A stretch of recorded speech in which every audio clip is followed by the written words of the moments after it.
So I want to welcome you to my shop. I'm in Visalia, California. It's the gateway to Sequoia National Park, which is between Bakersfield and Fresno, if anybody's familiar with Central California, the Central Valley. And I've been wood turning for over 20 years, and I finally made it into the big show. I'm going to be demonstrating at the AAW Symposium this year. I got 3 classes to teach. I've been trying for 5 years to get into that symposium, and I finally made it. Thank goodness. So today we're going to work on boxes, and today we're going to make a box similar to this one. It has a nice little insert in the top. It's got a pop lid. This box is 2 years old, and it still pops, which is great. My wife wanted one that popped because she's going to put some stuff in here. She's a leather worker, and she doesn't want to pick it up and have just everything fall out. See, I can hold it by the lid, and it won't come off, but give it a little tug. You guys can probably hear that over the mic. Still popping. But the first thing I want to do is talk about hollowing, because that's a very important part of this. You don't want to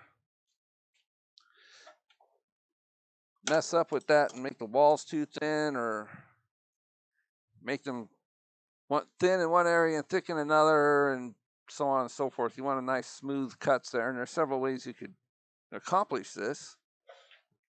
First and foremost, you can get a large Forstner bit if you wanted to, and just drill it out, and then just finish it up with a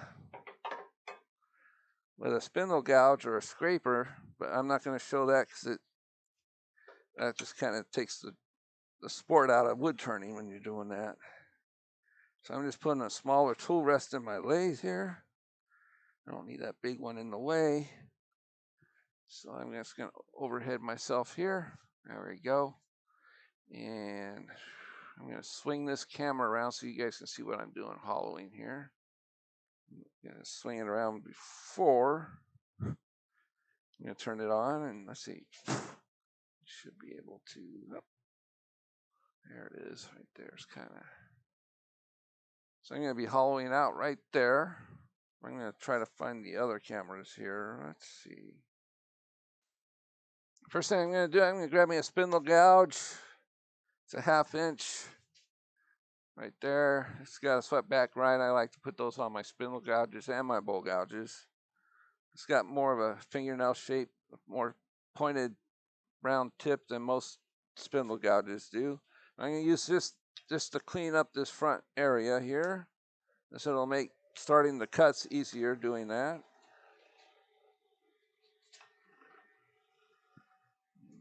I've got something wobbling over here. There we go. So first thing I'm going to do, I'm just going to take this right across. Just start the cut nice and easy, 45 degrees angle on the tool.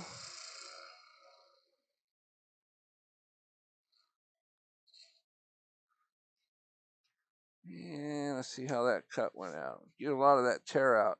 Yep. Now you can really see the grain of this wood in there. It's really pretty.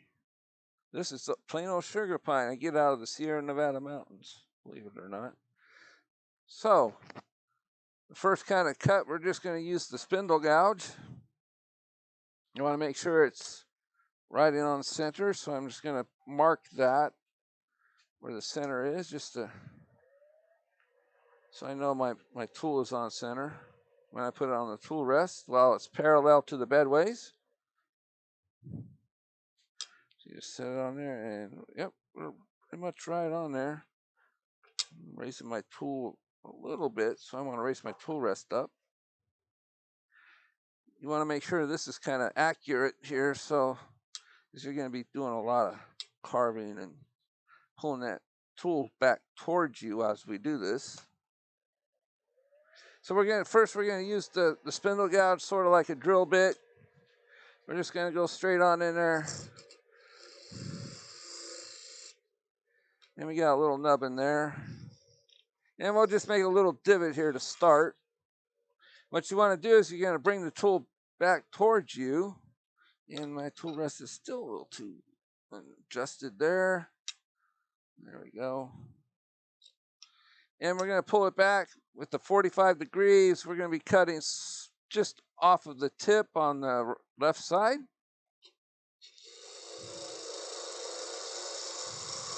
And we just open it up.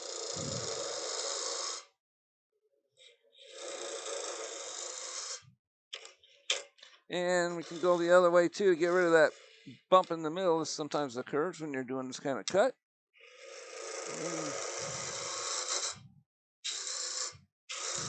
Don't take too big of a cut, or it'll start grabbing on you and bouncing your tool around.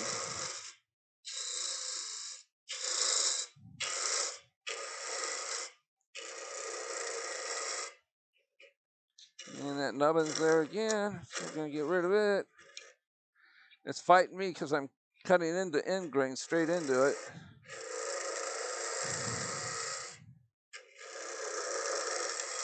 And depending on your spindle gouge, you can go pretty deep doing this. If you had a larger spindle gouge, like a 5/8 or something, you can go deeper than I'm doing here. And just clean up the bottom down there, get rid of that little nubbin. And I'm going to measure to see how deep we went. Went pretty far in that short amount of time. Almost 2 inches, which isn't bad. And a lot of boxes like I have here, like the one I'm going to show how to make in a little while, it's the same depth as this one, so I could go deeper. But this spindle gouge is getting kind of tough to use. So I'm going to grab me a bowl scraper here. Or you can use a bowl scraper like this. Or you can use what's called a box scraper. I'll show you the difference in the tips here. You can tell the difference. One's round and this one's just got a slight arch here.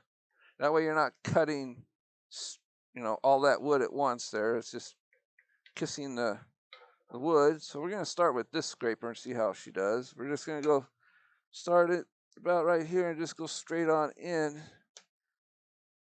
We need to raise the tool rest a little bit because you do have to have your scraper handles facing up and the cutting edge at center. And I'm going to see if you guys can. I'm going to zoom in on this camera too here. It looks like that would be good. Oh, a little too far. And there we go. So I'm just going to bring it in. I'm going to swing this one around a little bit. Bring it down. Oh. All right, camera. Don't act that way. There we go. And we're just going to take it straight in. Just follow a straight line, parallel with the bed lathe. Bed lathe here on your lathe. The handle slightly bent up, like I'm doing here. And this makes a really nice parallel wall on your boxes. And then you can swing it over and round over the bottom. Or with the same tool, you can create a flat on the bottom by just using this corner here and taking it all the way down and then bringing your tool back around. But I like to have somewhat of a round bottom on my boxes.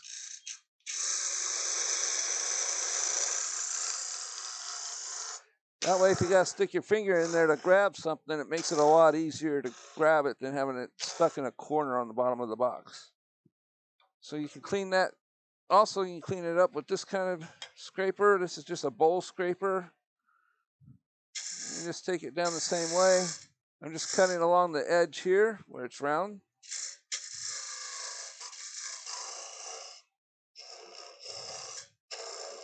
And then I can use this to clean up the bottom really nice and put a nice curve on the bottom.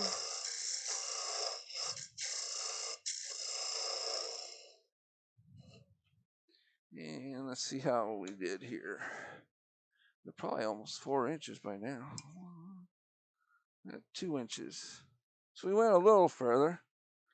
And we're almost to the bottom of this blank here, so I'm going to switch them out. It's just a sample blank here. I'll probably turn it into a box at a later time. So they are nice, and they make nice. You can just make a lid for this is out of different wood or something, contrasting wood. It'd be a pretty piece. All right, where did I put my? There you go.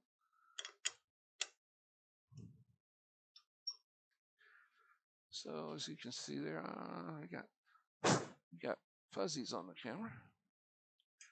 You can see the bottom there, cleaned up really nice with that scraper. And normally I would blow it out with my air hose, my compressor, but when it turns on, it drowns out my microphone, so I'm not going to do that today. It turns on at the worst times. It drowns out my voice and blasts you guys with a lot of noise. So. Okay, so I got another sample piece here. We're going to clean up the top like we did a minute ago. And then I'm going to show you guys a carbide tool, some easy wood tools real quick, because there are wood turners out there that really like the carbides. I just recently got some carbides and they're pretty nice. Oh, I'm just going to start off with the straight one here.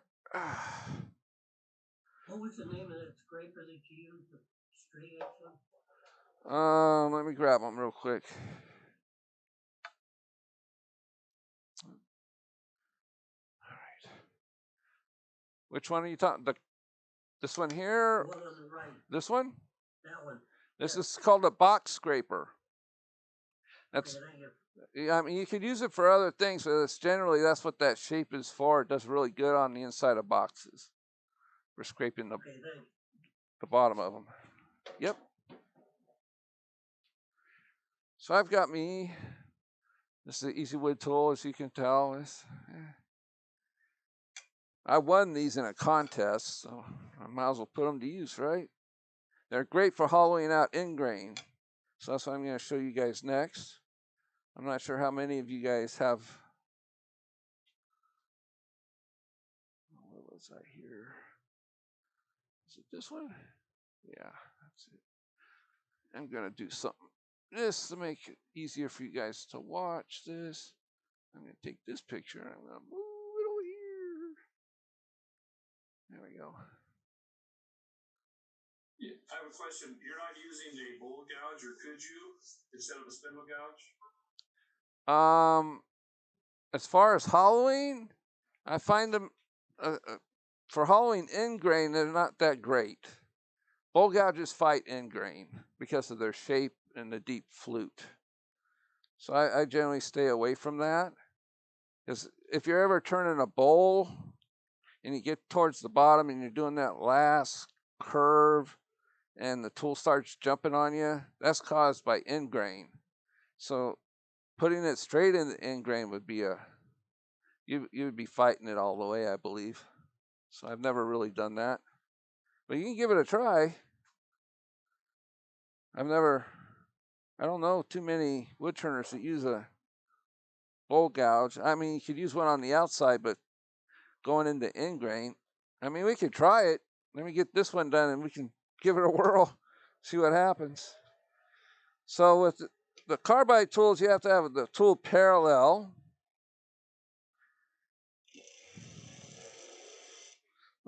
Gets rid of that nubbin really quick.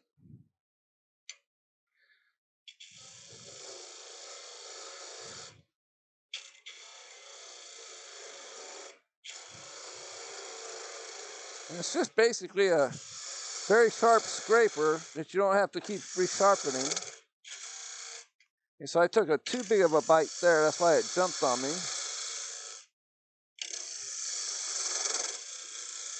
If it starts jumping on you, that means I'm either lifting the tool handle up, which I was,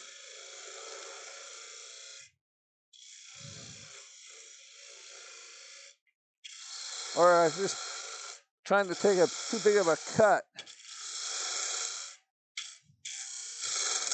So you can tell. This tool's not really liking this kind of wood too much. I don't know why.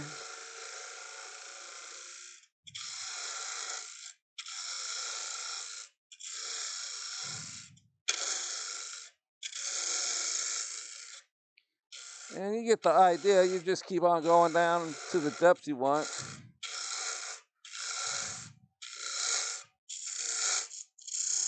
And you can use the side of the tool just to clean this up, the sidewall there. And you can cut both ways with these things. And that makes a really nice flat bottom box if that's what you're looking for. I'm going to grab me the round one and we can round over that bottom of this box here. All right. So this is just a number 2, I think, or a C13 tip. And you can just bring it in and you can start rounding over the bottom if that's what you're looking for in your boxes.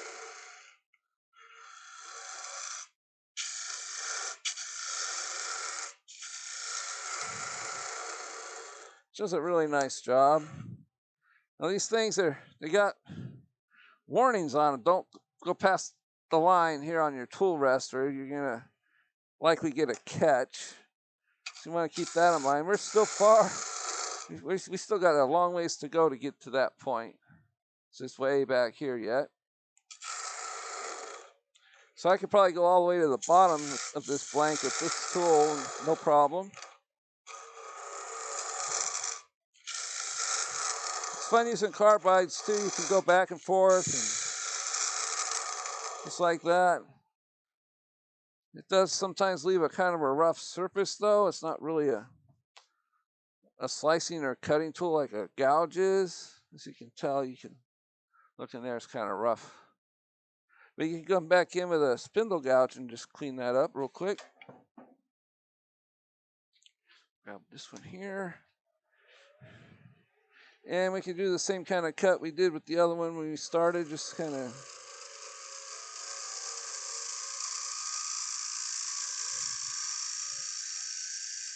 bring it all the way to the tip here.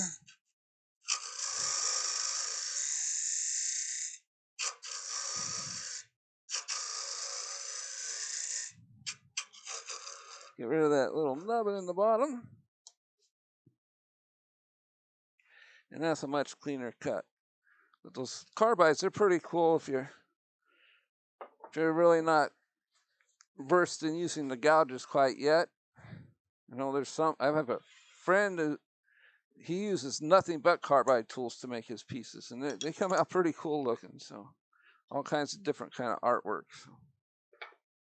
So let me pull this one more blank up here. Got one more. Let's try the bowl gouge, see what happens. If it starts getting rough, I'm going to stop.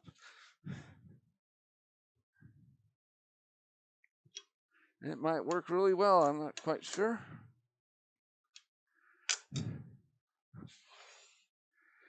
But I do know they do fight end grains, so let me grab which one should I use? This one.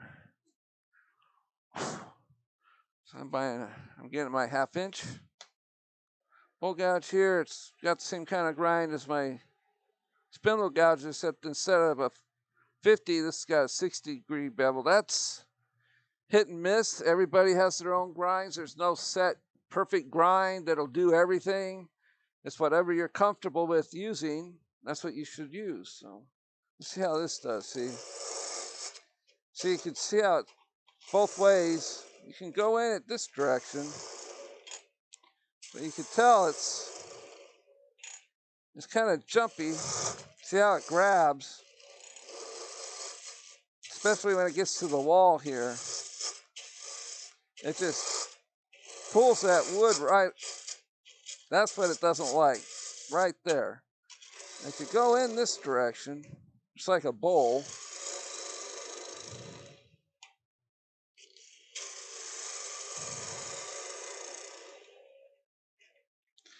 And it's kind of a tough cut.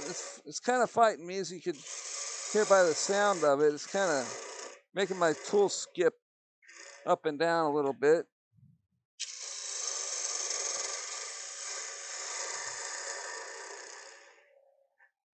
This is soft wood too. I'm not sure how it would react on our harder wood. I mean, it's already fighting me just on this real soft pine. So if you got like walnut and oak and anything really hard, I think you'd have even a tougher time. The cuts are not, there's a lot of tool marks left behind that would need to be cleaned up with a scraper or something, or a lot of sandpaper, which I try to avoid. Try to get as clean a cut as you can. So you can do it with a bowl gouge, but it's not a, no, it's not as smooth as a cut as I got with the spindle gouge. So I'm gonna grab me a drink real quick, and we're gonna move into making an actual box. This is a really, really pretty piece. It's got a lot of neat grain in it, as you can see.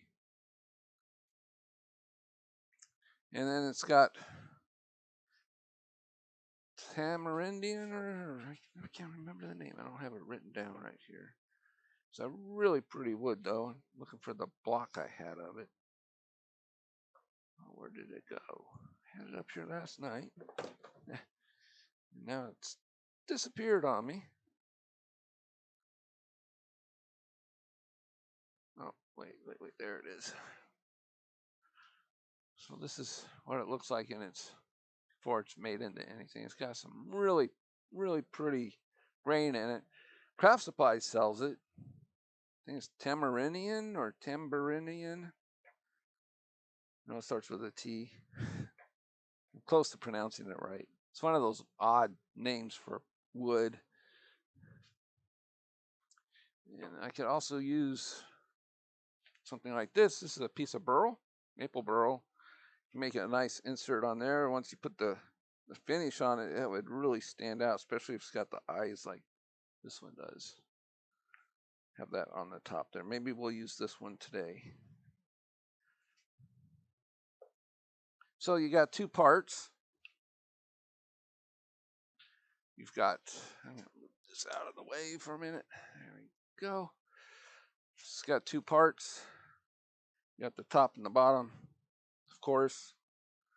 And you hollow, most of the time you hollow the inside of the lid. You don't need to do that. It's not a necessary thing. You just got to hollow it enough to where it'll fit over this tenon here on the bottom. Now, if you're planning to sell boxes, it's better to have a looser fitting lid.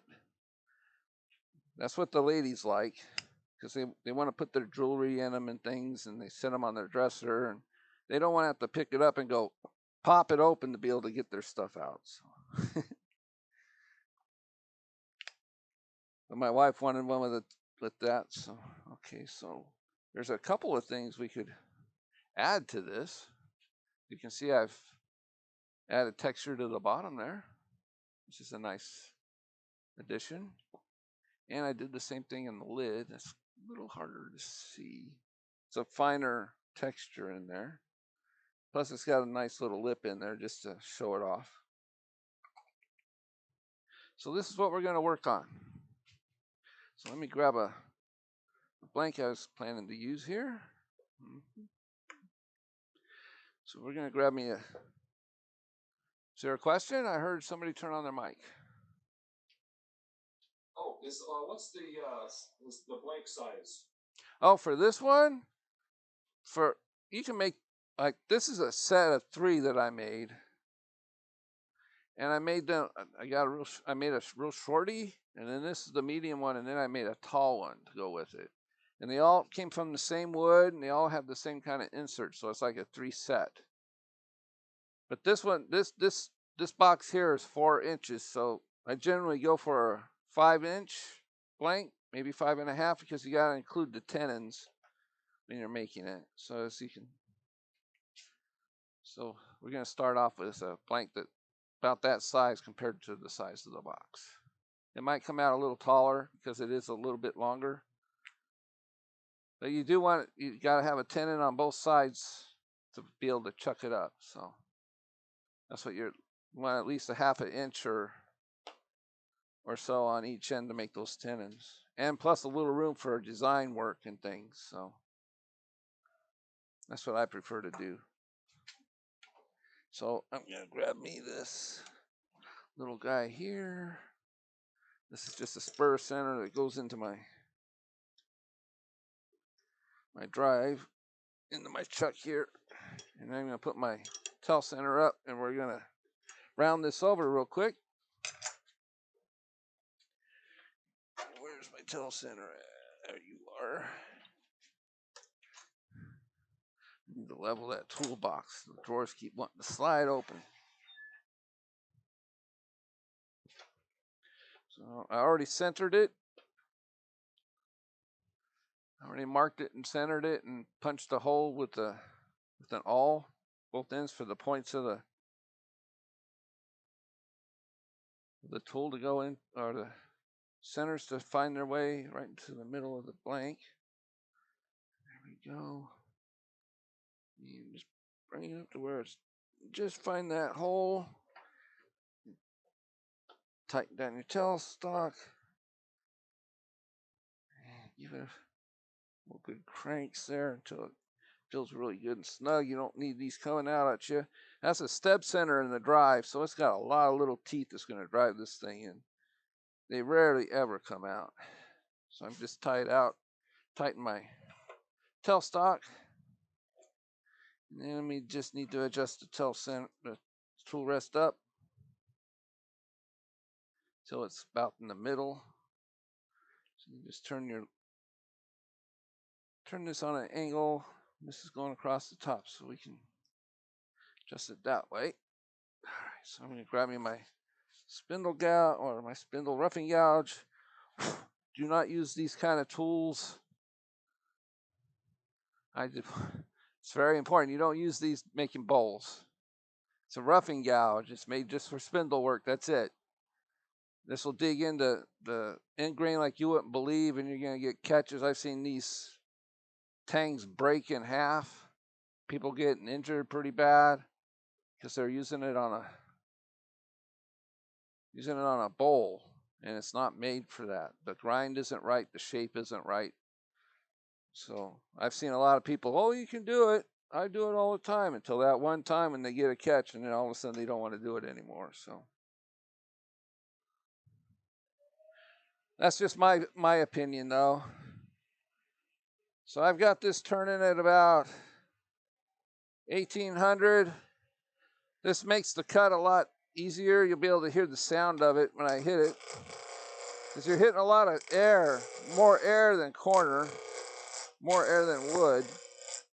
Now, if I was to turn it down, you're going to, looks like we lost somebody. The little bell went off. You're going to get a lot of chopping. You can hear that. It'll cut. As you can tell, it's not a very smooth cut. You can tell by looking at the overhead here. That's a smooth, and it's pretty rough. It's got a lot of tore out grain and such there. That's because of the speed. So I'm going to turn it back up to about 1800.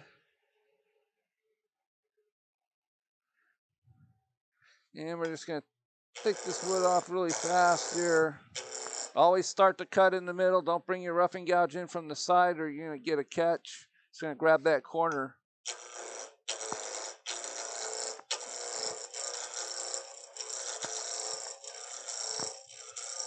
And I'm just working on this side to get it down the round. That way when I do the other side, I don't know how deep I need to go. It should be a nice piece of wood. It's got a lot of chatoyancy in it. I can see once I put a finish on it, it's really going to be pretty. All right, so that part's round. So now I know how much further I need to go on the rest of the cuts. Just match it up.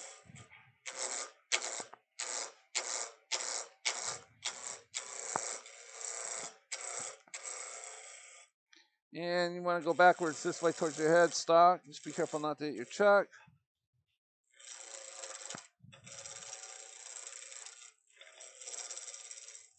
You can also do a pilling cut, just like this.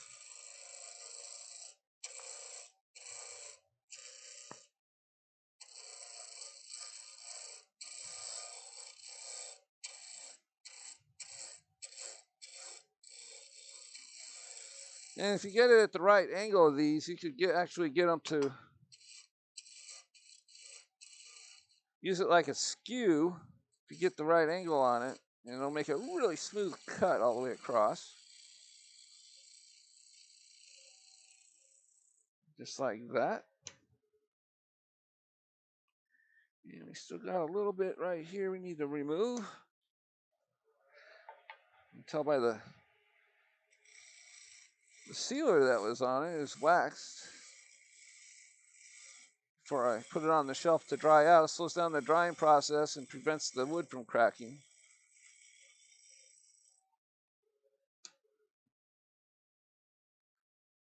Just got a little bit more down here. I just like to get all that stuff off before I start designing what the piece is going to look like.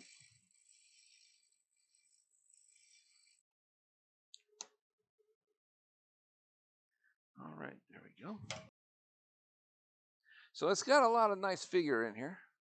So now what we need to do is decide how far we want the cap to go. So first thing I want to do is create the tenons before I measure that. Make a tenon on both sides. Move my tool rest up a little closer there. And this will actually smooth out and balance the ends here doing this too. So that's what I'm going to work on first.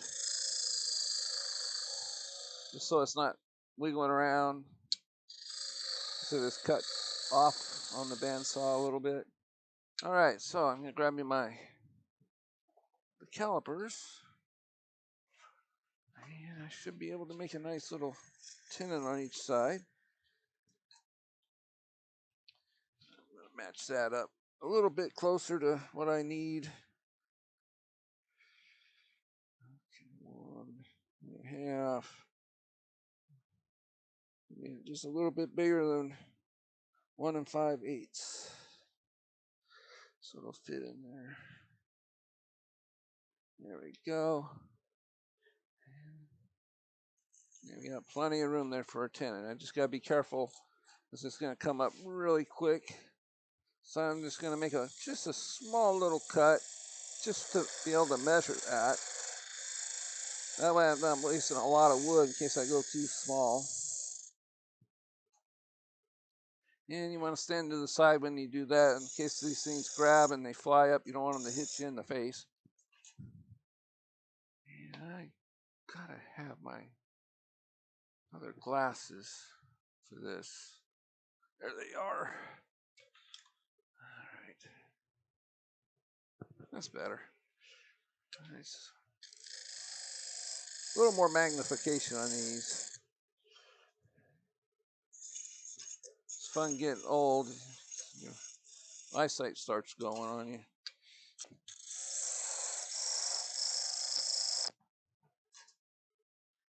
We just want to be able to slide that over. That's good right there. It's a little loose, but it'll work. I lift a little bit extra on that. So the tenon might, if it's a little loose, it'll still fit in the chuck.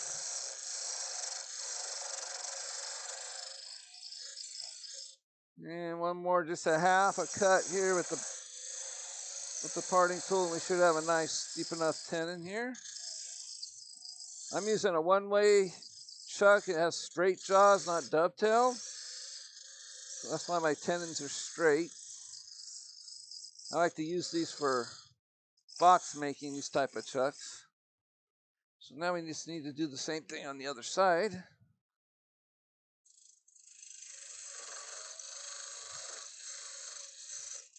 I'm just truing it up.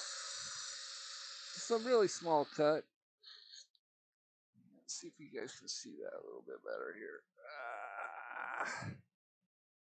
Get the camera to move over just a little bit. Doesn't want to obey. You guys can see that a little bit better. So now I'm just going to half a cut here and do the same thing. I'm just going to measure how deep I need to go. I got a pretty good idea now that I made that other tenon. So I don't have to check it as often. All right, so one more cut. That'll probably be where I need to be. It's good to have a precise tenon on these. You don't want them too big because they won't fit in your chuck properly. You'll be just grabbing on 4 points of the jaws instead of the circumference of the jaws. So get it as close as you possibly can to what size jaws you're using. That goes with bowls or anything else that requires a tenon. All right, so we got our tenons made. So I'm going to grab me this little doohickey. It allows me to do what's called the golden mean measurement. It's almost not quite 1/3, but almost 1/3. As you can see, it's got points on it. And the way this works is they find that these work best, or the golden mean is what captures people's eyes. They gravitate for it just because of the size of things. And like if the top lid is like the shorter end of this, they'll see the line going around the box that actually draws people to the box. If I was to put the lid halfway down, it wouldn't look right. It would look just kind of clunky and kind of, you'd be wasting all this inside where you're going to hollow it for space for storage, because you'd only be able to store for half, and then all this wasted space if you hollowed it out. So these are really fun. You just kind of bring it out like that, and I'm going to grab me a pencil where the top is going to be, which is going to be right here. This is the short end of it. It's that simple. You can make your own golden mean calipers. I bought these years ago. I've seen them made out of wood, metal like that. People have actually made story sticks with the exact measurements and all that kind of stuff. So don't think you have to buy one to be able to figure it out. And there's a lot of information about that ratio online if you wanted to look it up. So we're just going to mark that right there. And the next thing I want to do is, should have waited and measured it, but I wanted to show you guys that. So I'm going to design the outside. I'm going to give it that nice long cove shape this one has. Oh, there we go. So it's got a nice taper towards the lid, and then the lid comes right down, and the center, the lowest point is right where the lid joins the box. It gives it a nice, long, elegant look to it. I really like this shape. Get rid of a couple things on my computer that are blocking that popped up. So I'm just going to use my roughing gouge at first, and I'm just going to, the reason why I marked it is so I know where that shape should come down to. So I can use my parting tool and just go in a little ways.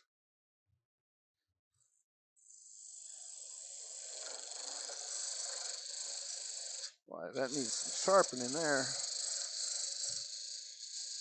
That should be deep enough. And now I'll just make a cove down into that and stop, and then I'll make a nice long curve into that groove and match everything up really nice. So I'm just going to start with my roughing gouge. This one's too big. I'm going to grab me a smaller roughing gouge. This one will work much better. Now, if you guys got questions, you guys are being really quiet, please speak up. This is a class for you guys, so I don't know if I'm either putting you guys to sleep or I'm explaining stuff really well. Not sure which.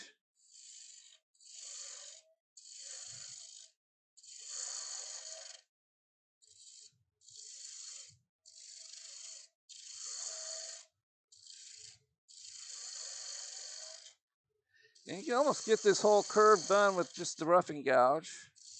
Depending on how the cuts and the finish are on it when you get done, you might not even have to bring a spindle gouge to the fight. Might just be good enough off the roughing gouge. You can see it taking shape.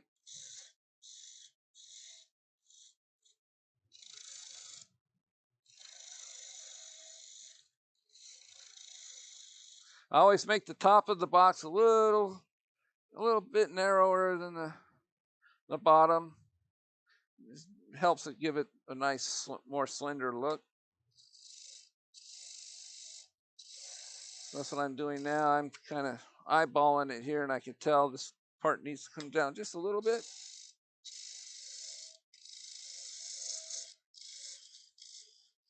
Do a little bit pilling cut down into there. So we're almost to the bottom of that slot we cut. And then we're just going to come back and work on this part. Nice long cut. Using my body to make that curve. I'm holding the end of the tool. See if I can get a better view of that. Oop, not that one. Not that one. Trying to get you guys a better view of what I'm hoping to do here. Overhead. That will probably be a nice one. So you can see me moving the tool at the same time. I need to lower my tool rest down a little bit. That's the wood's got shrunk down, so the tool's not on center anymore. You guys can see the angle of the tool as I got it here. So I'm just going to make a nice long cut here.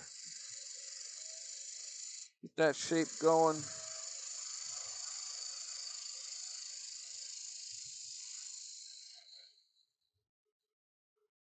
And you know what? I'm going to zoom out a little bit on that camera so you guys can see how I'm holding that tool. Come on. That should be enough there. Got it right on my side. There you go. You'll see how I'm holding it right in the side of my stomach there. And I just kind of lean into the cut. This gives you a nice smoother cut than going back and forth with your hands. So I need to come back this way because the bottom here is kind of, had a big old curve on the bottom, and I don't want that. Kind of distracted from the whole thing. So now the same thing, I need to come back to this side here. Just starting at the edge of the tip of the wood. Just kind of lean. So I start on my right foot and end up on my left foot.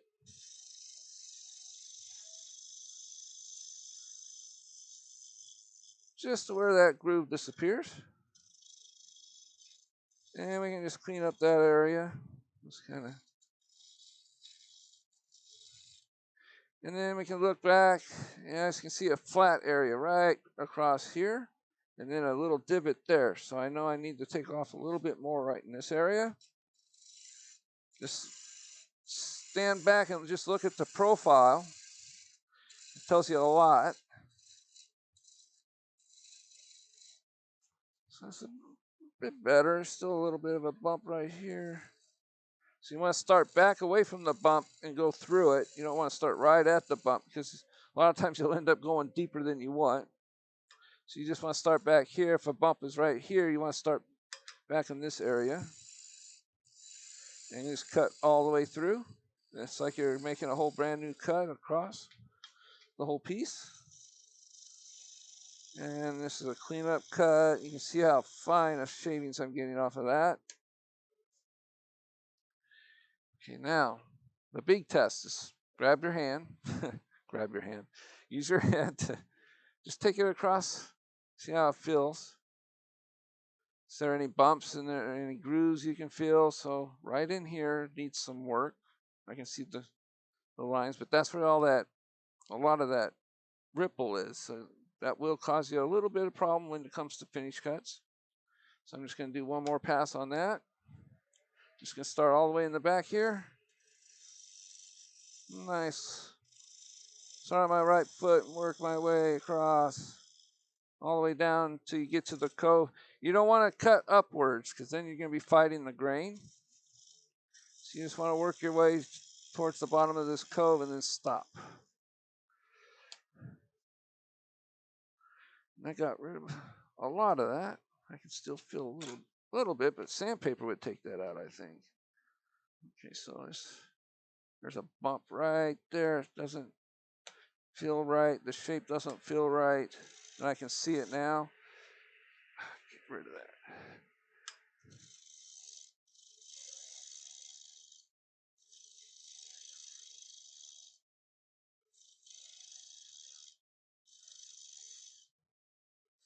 Soft cuts. We're in no hurry. This is supposed to be a hobby. Supposed to enjoy it. So take the pleasure in making shavings. That's what it's all about. All right, so I'm gonna grab me a piece of sandpaper real quick. Go over that. This is this is a demo piece, but just a little bit of sand and won't hurt it. So I got a little bit of 240 here. Just to take the roughness out of the piece. And if we oil it and make the grain pop, we want something smooth.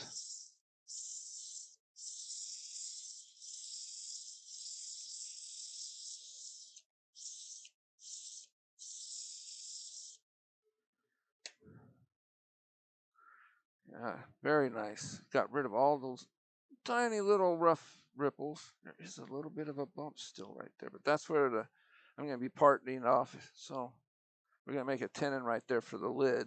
So I'm not too worried about a little bit of a bump there because that's going to be gone. All right, so just to finish things up, I'm going to grab me a... Sounds like people are dropping out. I don't know why. Oh, somebody came in. That's good. We're only missing 3 people that signed up, so.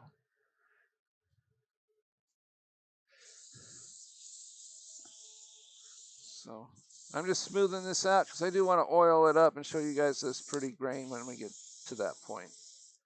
There's no point in making just a sample thing here. Such a pretty wood there.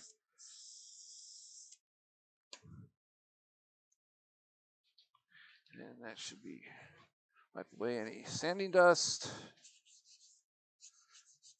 Now, if you do have trouble getting torn grain and things, and you're going to oil it, you can use the same oil you're going to use as a finish as a lubricant.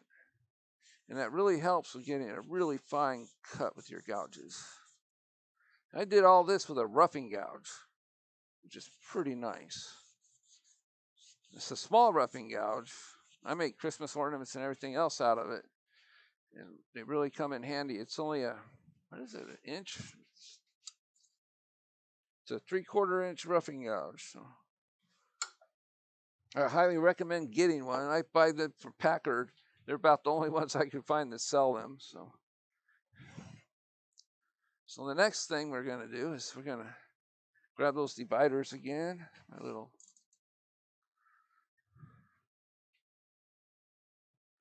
golden mean calipers here. That way I can mark where that lid is again. It should be right in the middle down there. And then know that cove just about.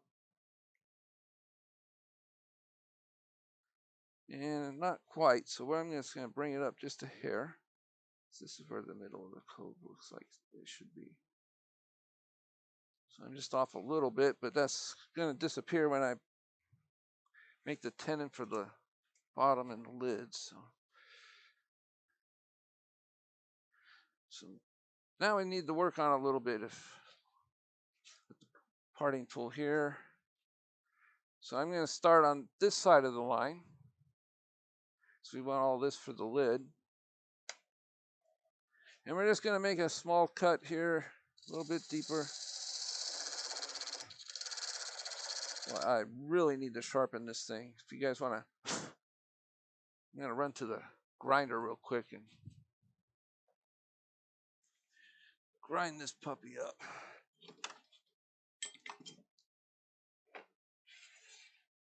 So I use the Wolverine system here. I just recently got, after 20 years, I finally got CBN wheels.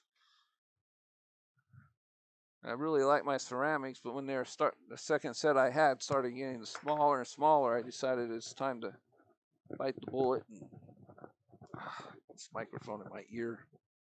There we go. And I just match up what I've got on there, tighten it down, and have a look, see if I need to bring it in. Okay, it's fine.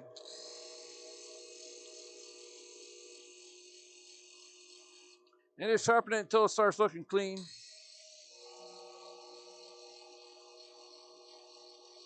This is a 600 grit CBN wheel. Now the grits on CBN wheels are different than ceramic wheels. So if you're used to using like an 80 grit ceramic wheel, that's pretty much the same as a 180 grit CBN wheel.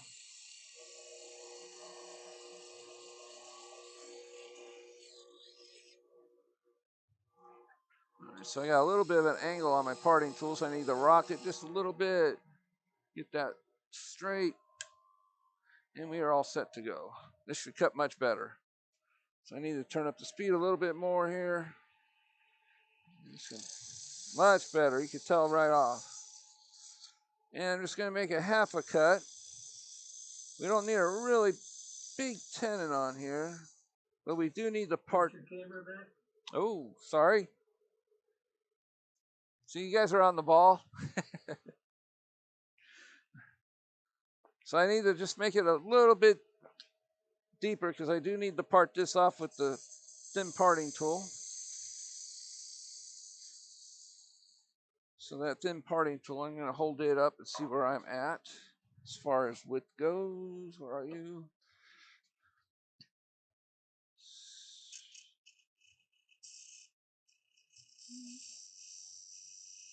All right, I'm going to make that tenon just a little bit deeper or longer. Just a half a cut, quarter of a third of a cut, the width of the parting tool. And let's see here. There we go. And we're just going to dive on in here. And you want to pull it out and come back and do a half a cut here. You just, it's like a relief cut. Prevents the parting tool from getting bound up in there. That's the last thing you need is, this one needs a little sharpening too, so we might as well do that now.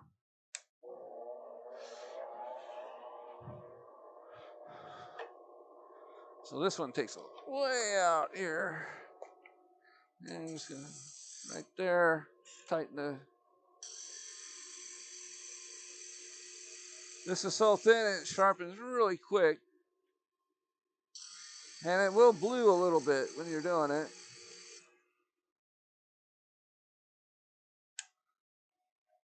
Now, the type of thin parting tool I have, it has a groove down the middle. I'm not sure if that's going to show up on the camera or not. But it's got like two little teeth at the end when you sharpen it, which makes it work really well for parting stuff off. I'm making a thin cut here. You don't want to go quite all the way through, but which I just did. The wood just broke in half before it should have. Yeah, see.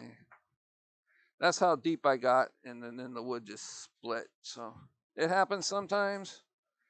And now I gotta grab my little grabbers here so I can grab this piece that fell off the lathe, the bottom of the bowl gouge by the bottom part of the box. Yeah, that tool definitely needs to be sharpened. You can see it's got a, this is from when it was dull. It was actually burning the wood.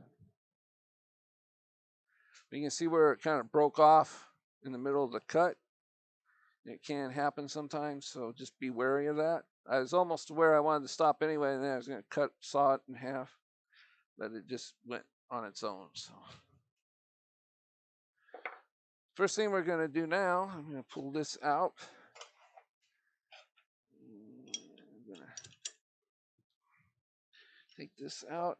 If you guys want to take like a little break or anything, if you guys need a break, that's no problem.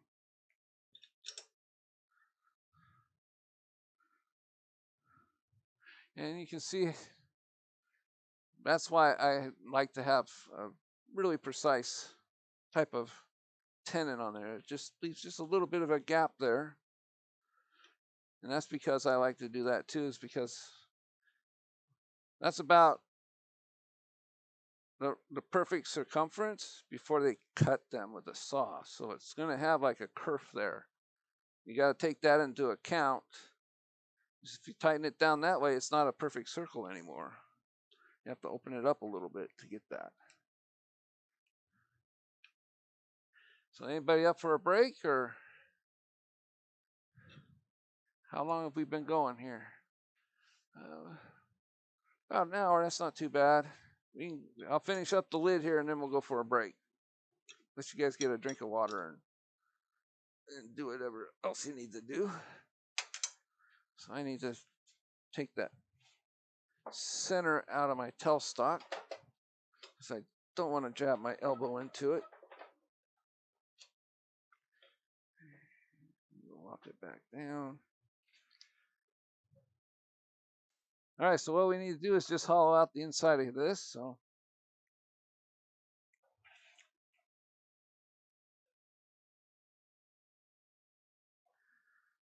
first thing I want to do is just smooth the top up here. So that way when I start cutting into it, it's not that hard of a cut. I'm going to grab me my large shallow spindle gouge. Some people call them detail gouges. You can use it anywhere on a spindle. See how it's a pretty shallow groove in there. It does really nice. It's a 1/2 inch, but takes vibration well. It really dampens the vibration when you're using this kind of a tool. So at 45 degrees, I'm just going to bring the tool in, not at the edge here quite, because otherwise it might have escape back.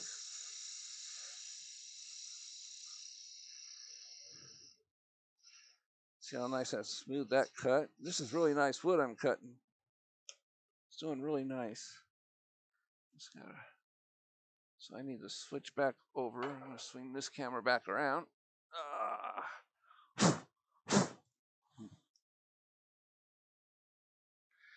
And see what I can do here. Find the right one. Yep. All right. That right there. And that a little bit up high so my tool doesn't bump into it. And we should be good. Oh, not quite. There we go. This is a new setup. This camera I've got on this gooseneck thing here. So I'm going to see if that's going to. Wow. Just trying to get rid of some of the glare in the camera. Once I start cutting, though, I think you'll be fine. So I'm just going to do the same thing. I'm going to bring the tool in. I'm going to do the same method as I did as that first hollowing that I taught. I'm just going to bring the tool straight into that center, and then just bring it on across. Get rid of that little nubbin down there. Kind of drill a hole down in the center here a little ways. You can start your cuts.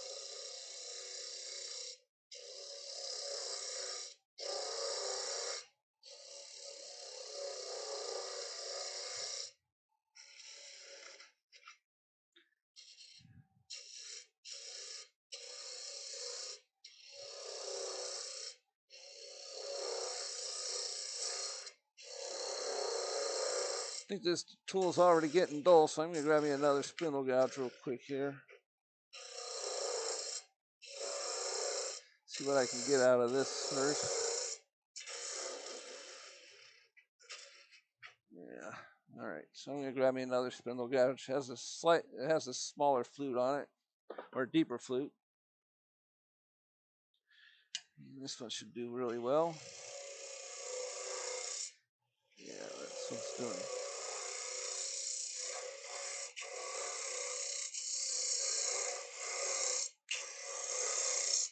So now I'm going to just see how close I am to the top here. Do a thumb measurement. Okay, so we got a little bit more to go, not too much, and then I'm going to grab my scraper and finish it off that way. Okay, that's the end grain. I have my tool too far over and is actually grabbing it and bringing it around.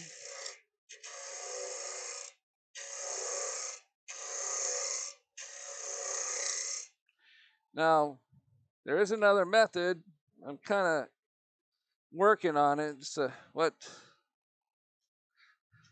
what Richard Raffin does. He does opposite cuts, but I can't seem to get the hang of it, as you can tell. So I'm going to leave that alone. But he does a back cut. He brings it in and takes it to the opposite side. Sort of like that. Using the left wing there.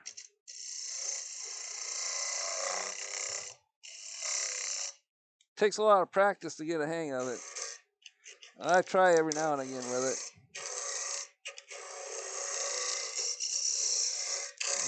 I'm just going to thin out the wall there a little bit. And now I need to measure the tenon that's on the top of the bottom of the box. Makes sense, the top of the bottom. So I'm going to just measure the tenon on here with my calipers. We've got a pretty good measurement there. Because we need to make sure we don't go past that.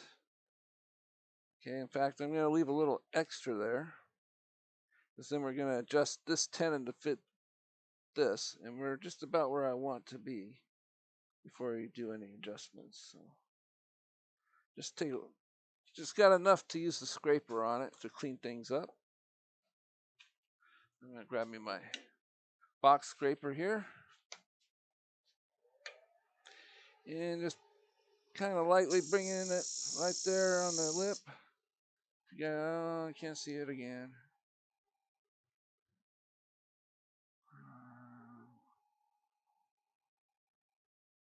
Is that it? Where's that it? Where am I here? Okay, my camera switcher's not working all of a sudden. Whoa.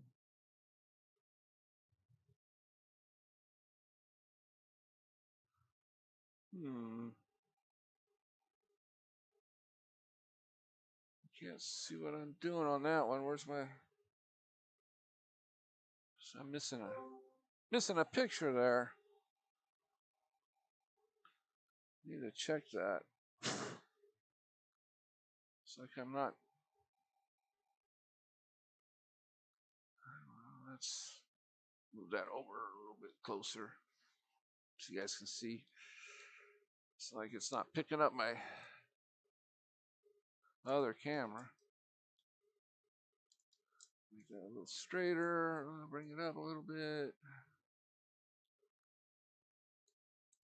Sorry if I'm making you dizzy. Yeah, there we go. Now you guys can see what's going on in there, I believe. No, my hand's still in the way. So I'm going to switch over to, see which one. There we go. That should be a good shot of it there. So I'm just starting right on the lip of the, you can always see the groove there. Just straight in.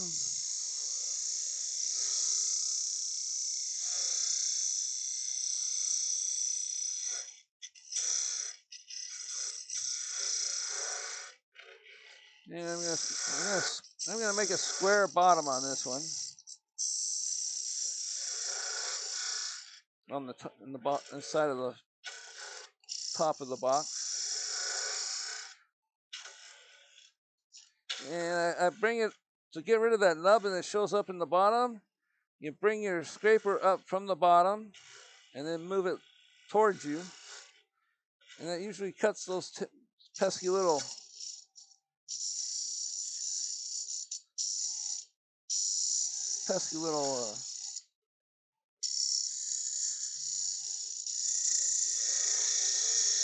nubbins that you show up.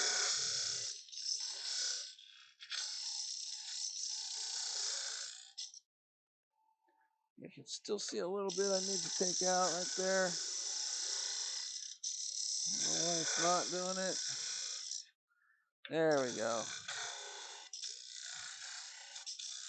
And now I'm just flattening the bottom now. Oop. It grabbed the other side going the opposite way of the spin of the lathe, so that's why it jumped.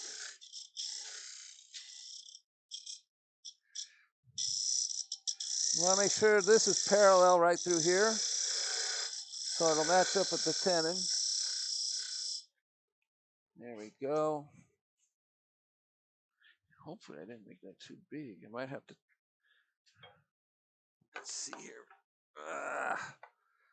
Okay, so, all right, we just got enough to adjust this tenon, which is what we wanted, what we're shooting after here. So I need just a little bit of a roughness right there. So I'm going to grab me my roughing gouge and I'm going to clean that up real quick.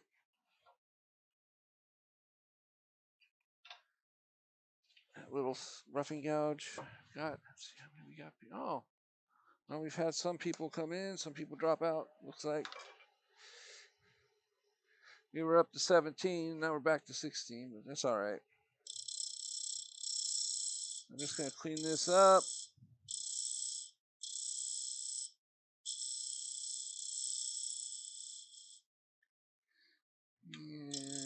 And it's kind of a bump there, so I'm just going to smooth it out. I have to re-sand it, I think. Once I got everything jammed back together again here. Because we're going to use the bottom of the box as a jam chuck to finish the top of the box here. So that should be good. And now what I'm going to do is I'm just going to grab me my parting tool. And I'm just going to put a small little cut here. So when the box is together, you can see where they come apart. Just not much, doesn't need much. Just like that.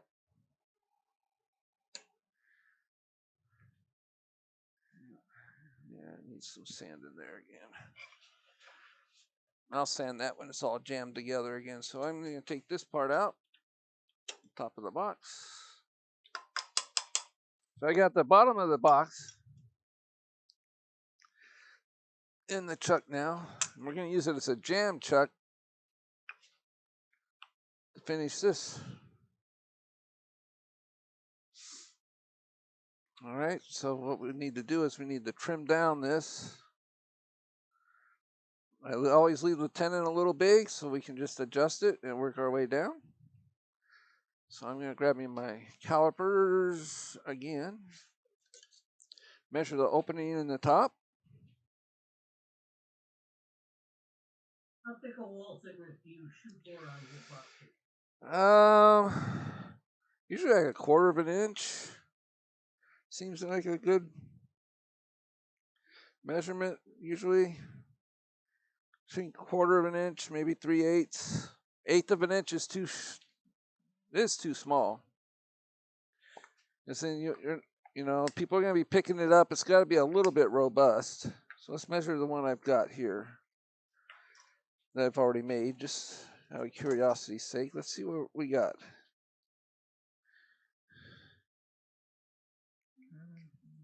I'll tighten that. This is going to tell me right away. Okay, 13/64. So let's see what that's closest to here. 3/16. It's pretty close there. So, in the lid, it's probably just going to be smaller because it's got to fit over that tenon. So it's going to be a little bit thinner. So that 1/8 of an inch for the top of the lid on this one. But that's just where the tenon goes in. It's a little thicker past that. You want it to be parallel down to a certain point, and then you can go thicker with it. But you do need a parallel line to fit over these tenons. That's what I did with that scraper. Scrapers are great for that. So is the carbide tool. It's hard to get it with a spindle gouge while you're hollowing it out because of the shape of the spindle gouge. So it's best to use something square. Square end scraper works great. You just go in from the lip and go straight and just make that parallel. So I think didn't measure that.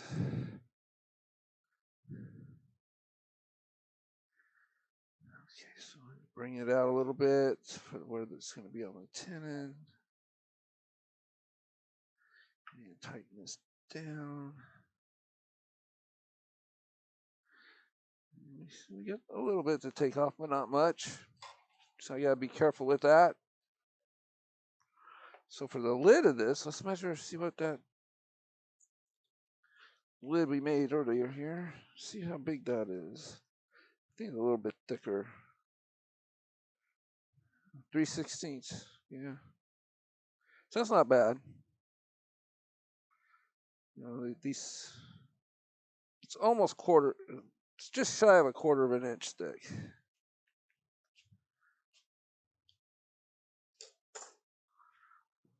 So I need to keep the lid here so I can measure. I need to bring my banjo. There we go. Now I'm going to show you the difference between making a loose lid. I'm going to show you how to make one that pops when we get to that point. Right now we're just trying to make this into a jam chuck.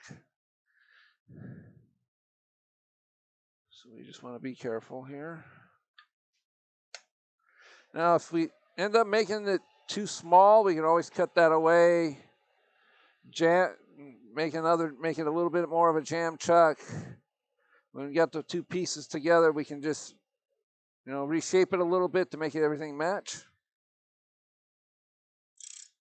So I'm just going to do a slight cut right here.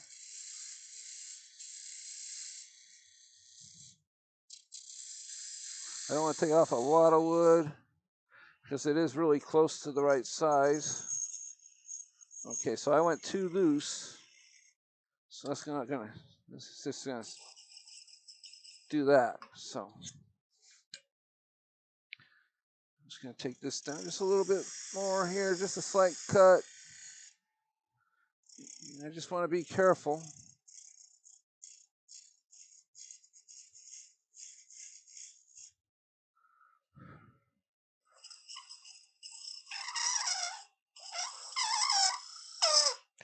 Okay, so we're just about there. I left a burn mark where that edge is. So if I cut the tenon down to where that burn mark is, it should make a good jam chuck.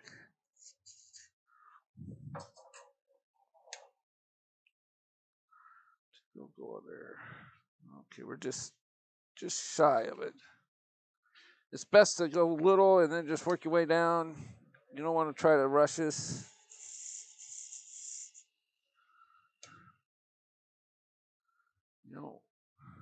You want this to fit on there. If it's a little loose, you can always put paper towel on it between the two pieces. That can work.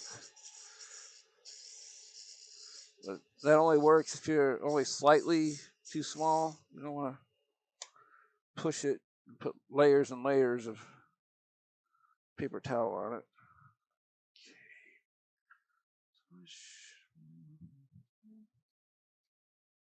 Almost. So I'm just going to get rid of this part. We don't need it there. Because that was the loose part. So I'm just going to do the same thing again, just make a little bit of a groove. Not much. See if it'll slip over. Okay, so yeah. I'll make it. Okay, it's just kissing on there. So I should slide on. Slight more cuts here. Sometimes even sandpaper will do the trick, just touching it with sandpaper. Now you want to make sure it's nice and square. Between the tenon and this area here, you want this area, right in this area here, flat. Definitely flat. You don't want it rounded. It could be a little concave, that won't really matter, but flat is best to give you the most support. And it's best to turn off your lathe whenever you're doing this. So you can see it's, oh, there we go. Hey, you got a jam chuck. So it's like I said, you can just kind of grab that, or is that small roughing gouge, and clean this up because it's not matching anymore. So I had to take the tenon down just a little bit.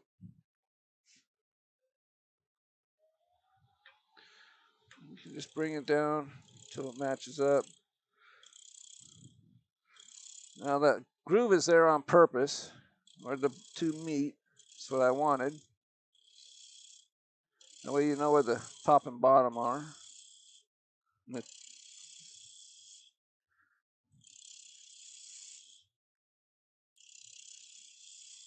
I'm going further and further back to match the shape.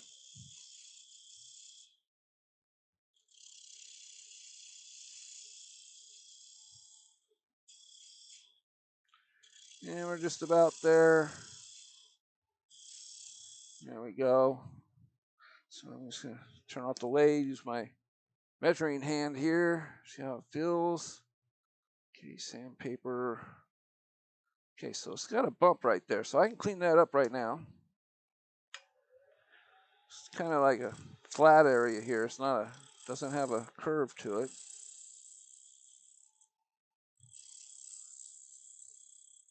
So this is a good time to make any adjustments to your design. Get the shape you want right. Yeah, it feels pretty much flush there.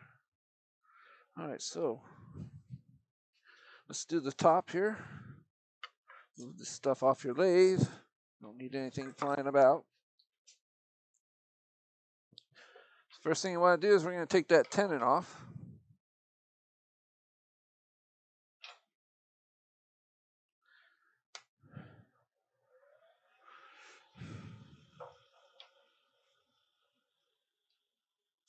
And we could do that just by taking a straight cut right across. Just like this. Nope. Maybe it's a little too loose. I'm going to grab me some paper towels. That should not have come off like that. All right, little handy dandy picker-uppers. I'm going to grab me a paper towels and. Oh, it's really tight though. But I'm going to grab me a little paper towel here, just a little square. See if that'll tighten on a little bit better here.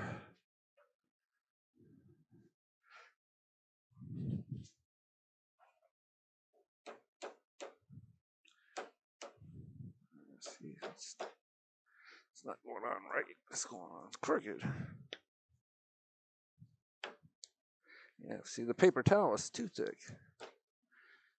So let's pop that back off. See if we can get this going again here. Yeah, it should be tight enough. Okay, so I'm going to make another cut. I'm going to cut it towards the headstock instead of sideways there. This is, looks like this tenon's going to be a little temperamental.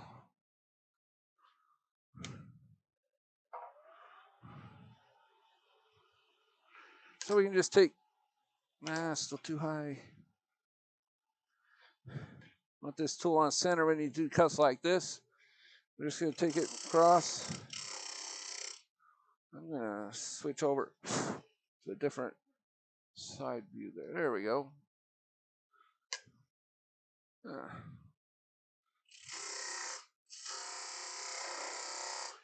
Going against the headstock really helps, sort of. It just does not want to go on. So, it's tight but not tight, and you can't take more off. I mean, so you got to make sure you tape it right so the tape doesn't come flapping at you. And it's good and tight. Want the end of the tape to turn away from you, from the direction of the blade travel here. If you had it going the other way, and you could catch your tool rest or something, and it just unwind itself. Thank you for that tip. Thank you, thank you, thank you. See, I always learn something new. I've seen it done, but I always forget about it in my own head.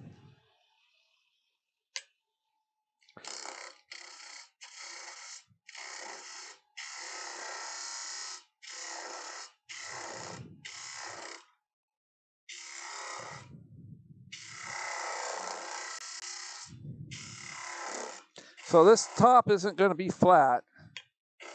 I'm going to make it a dome shape.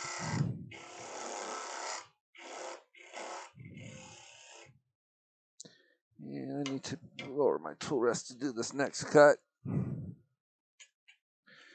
Should be able to just come in here and take that off.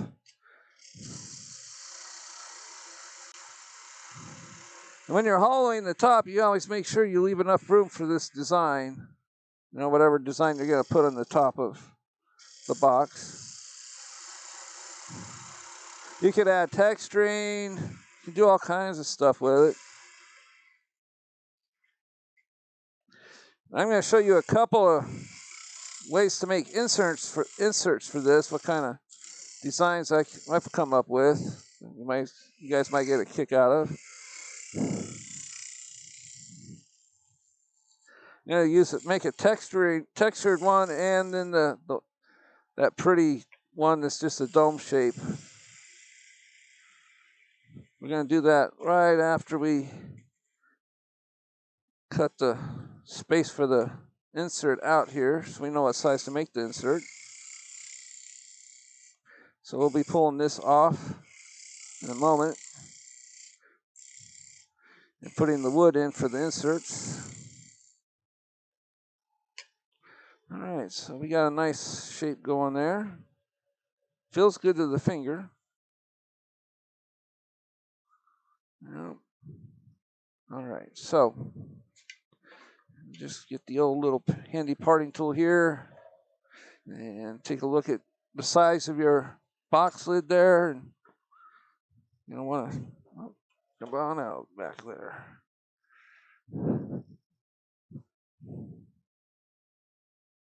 You want to decide how big of an insert do you want. Again, I go back to that golden mean thing here.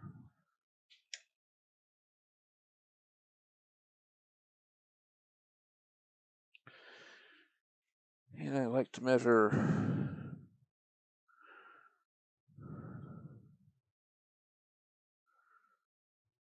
see, that's a little too small for an insert. So what I'm going to do is I'm going to flip this around.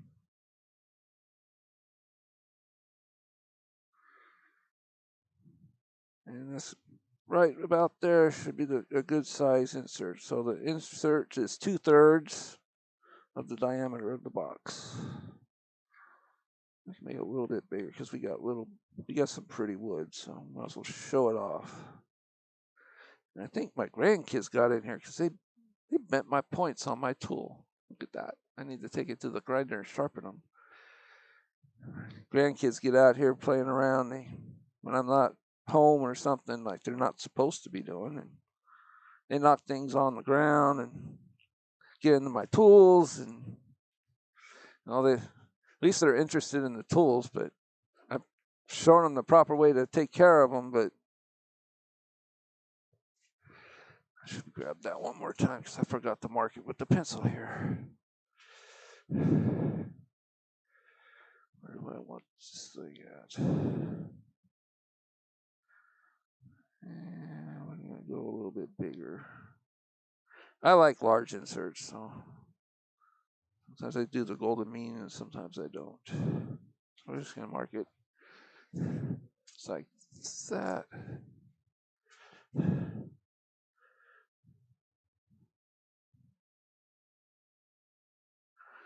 And you know what I could also do is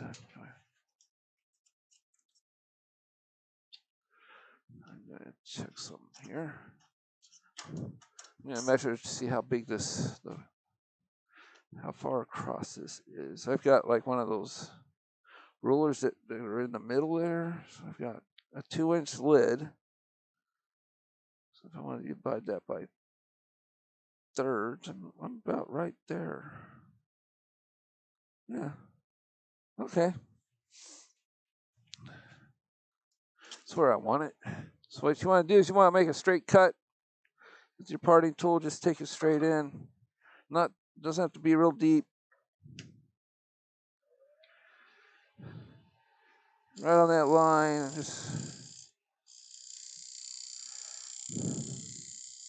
You want to make a parallel cut. And just work your way.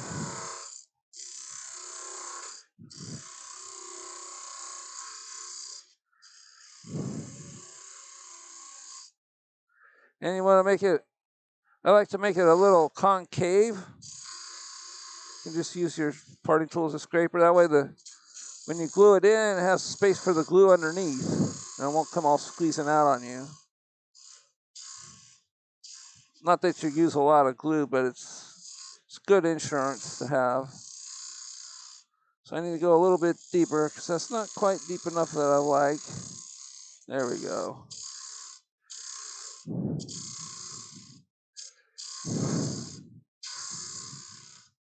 That's why I like to make the insert after I make the groove on the box instead of the other way around. So if you make the insert first, it might not quite fit what you're looking for, and you're just stuck with the size. This way you can play around with the size of what's on the box and then create the insert.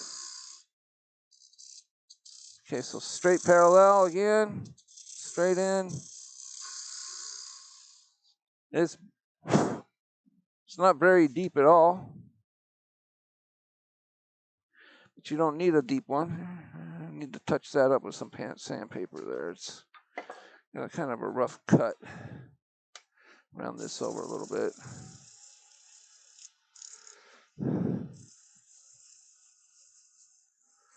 And we can sand the top of it while we're at it. I got the lathe going way too fast for that. I forgot to turn it down. I can feel the sandpaper heating up. You get about 500 is best for sanding. Keeps the sandpaper from getting too hot. And the heat can also cause checks in your wood, so you want to avoid that. So I don't sand the inside of here. I want to keep it rough. That way it has a little bit of teeth for the glue to grab hold of. So no sanding in the middle. For the top there. Now whenever you're putting a square piece into your chuck, don't put it in like this. It doesn't have much holding power. You're just squeezing the corners. You're only holding it on 4 points. So you don't want, I know these kind of chucks, they have a little bit of a divot there for that reason, but I don't trust them. Because you're just holding on to those corners. So if you put it in this way, once I get this chuck wound down again, you've got 8 points it's holding on, and it's holding it on a flat, which is going to give you a lot more support. Just a little tip.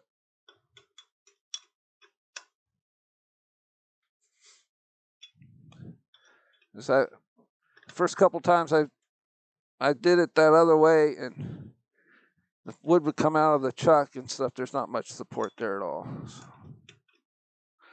and I can turn this without any tailstock support right now, but I'm going to bring it up anyway, just to be safe. Just to get the initial part of it going here. And I'll back it off.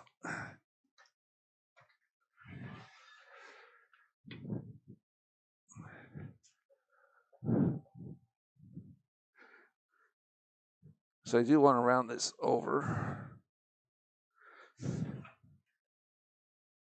So first thing I want to do before I forget,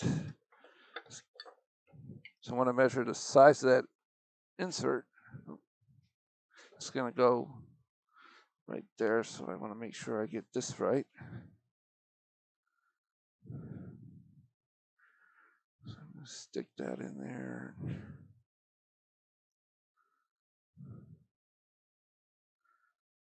There we go.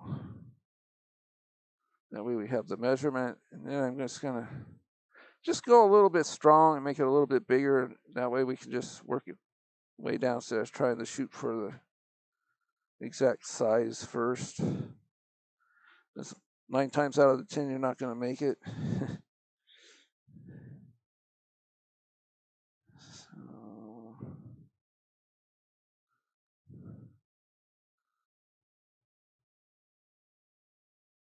All right, so we got that taken care of.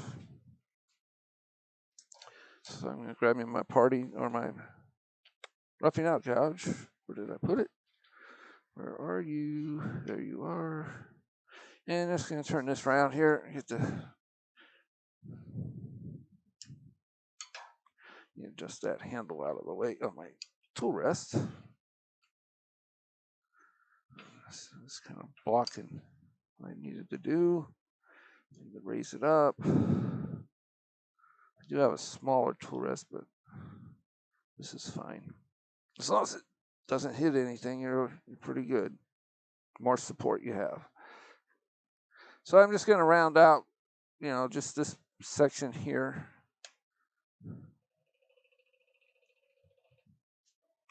Okay, so that wasn't too tight. I don't know why it's popping around. Let's see if I'll fix it. Okay, I'm just going to kiss it up there. This is more just for a safety thing here, so I can speed it up.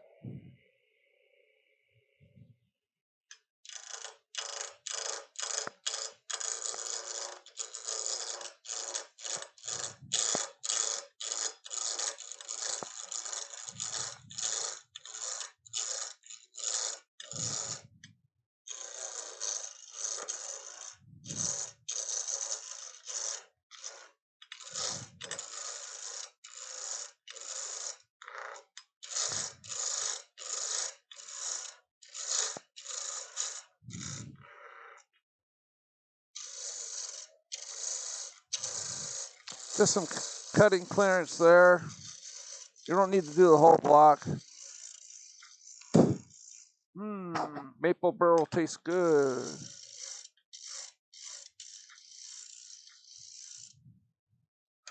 And see if we got it round. Yes, we do. So now I'm going to grab me, it's kind of cut quirky, so I'm going to use my parting tool to clean that up. Get a little more balanced here.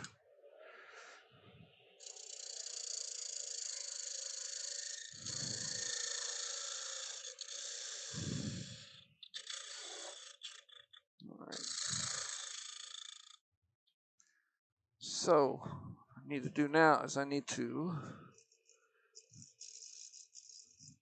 make a groove here. It's like I've done in the past.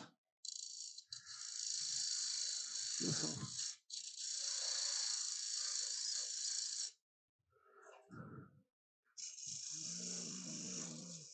okay, so she just barely fit through there.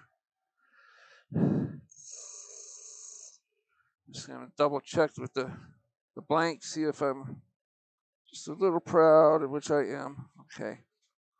I can go just a little bit smaller.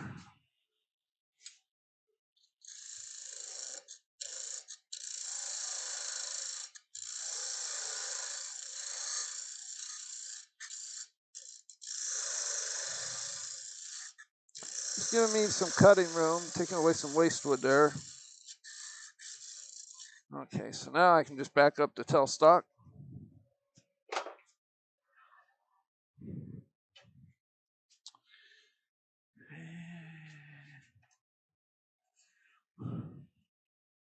And we're just going to clean up that off of there real quick. So now I'm going to grab that box that we were making. Let's see how far off I am here. It's better to sneak up on this. Okay, so just got a little bit more to go.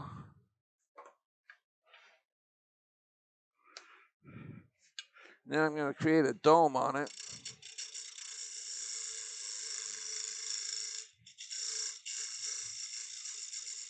And I'll part it off. And I'm going to show you a textured insert that's really fun to make. You guys won't believe it. Okay, so it's not quite. Let me go in there. Just a little bit more.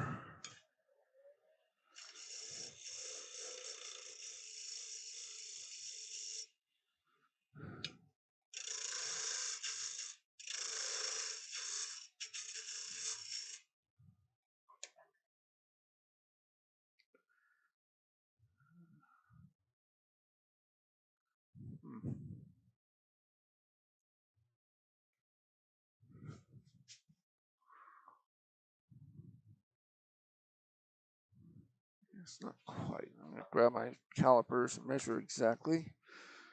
Here, seems like something might be off a little bit.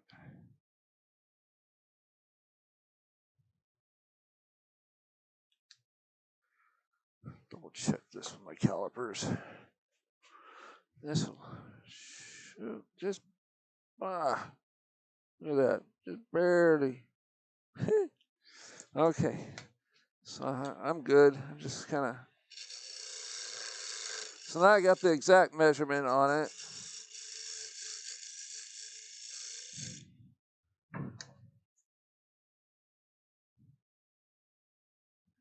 Let's see if we got any play in that.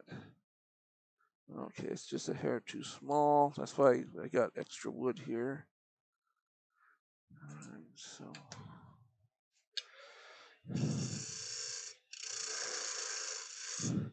It's about half that depth there.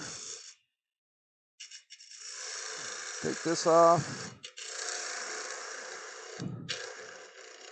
This part was too loose, so I'm working my way back.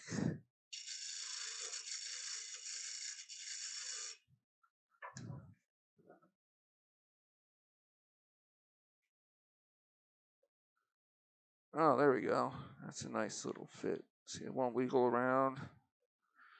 You should just slide over it, just barely. Yep. All right, we got the good fit. So I just need to cut it back a little bit because that tenon is a little bit big. So I want to make this part straight.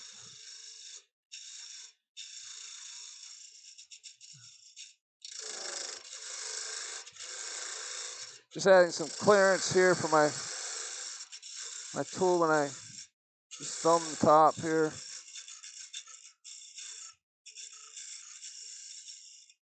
All right, this is a pretty simple process here. I'm just going to grab me my spindle gouge.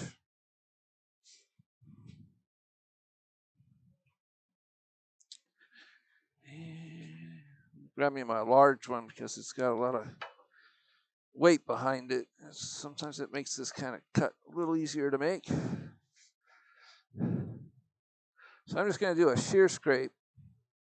Still too high. Across the top. See how that comes out with this burl.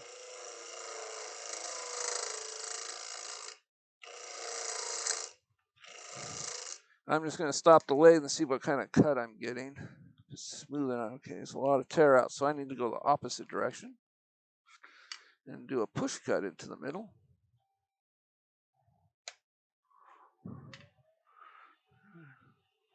Turn up the lathe a little bit more. There we go. Oh, a little too much.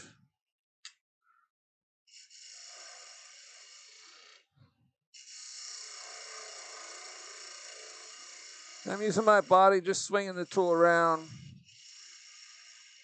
I'm not going back and forth with my hands.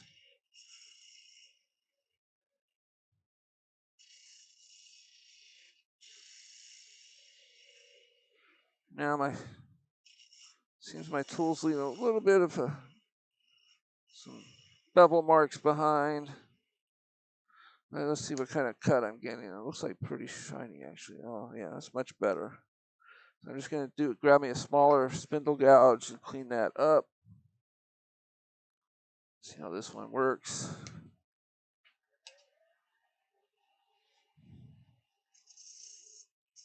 Just really light cut here.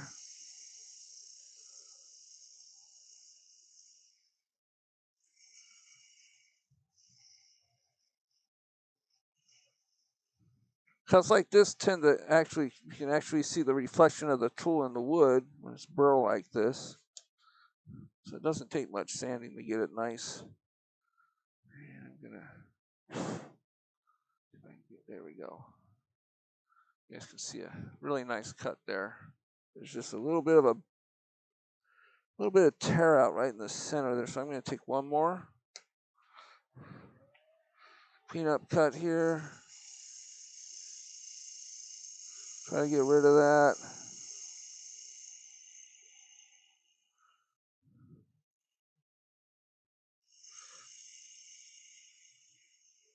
You don't want to leave a divot in the middle either. Yeah, it's much smoother. So I got a couple tool marks I need to get rid of. So I need to come back this way. Another light cut. Just nice and slow and easy across the top.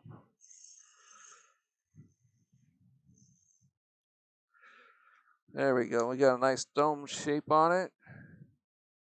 You guys can see that right there. So I'm just going to, it's such a nice, really nice cut. I think all it needs is a little, maybe really light grit sandpaper here, not 180. I'm going to go with the lighter colors or the lighter grits, like maybe 320, even 400. Turn down the lathe because burl tends to get hot real quick when you're sanding it. Yeah, see, that's taking any little grooves that might have been left in there from the tool. So you don't have to start way down at 80 grit or something and work your way up when you got a really nice smooth cut with your tool. It's always preferable to, if you can, to start your sanding at the highest grit you can. So if you got a really nice cut, you might not even have to sand it. You just put a finish straight on it. Not every piece needs to. Yeah, that looks really pretty. So we're gonna slice this off.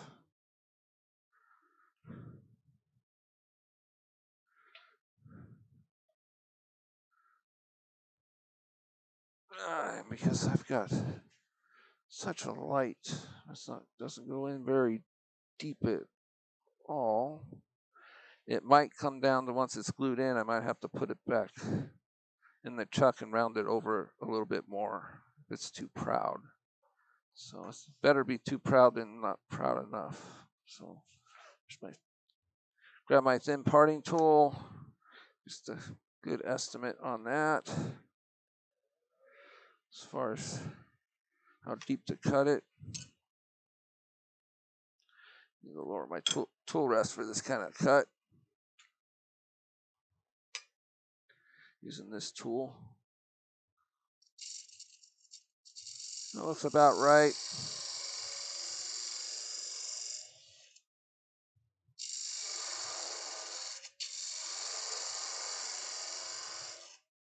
And it's best to maybe, if you can, make a concave cut underneath just a slight one. Again, just for the, when you put glue on this, it's going to make the wood expand. So this allows a little expansion movement and space for the glue underneath. So we're just going to take our sweet time cutting this part off.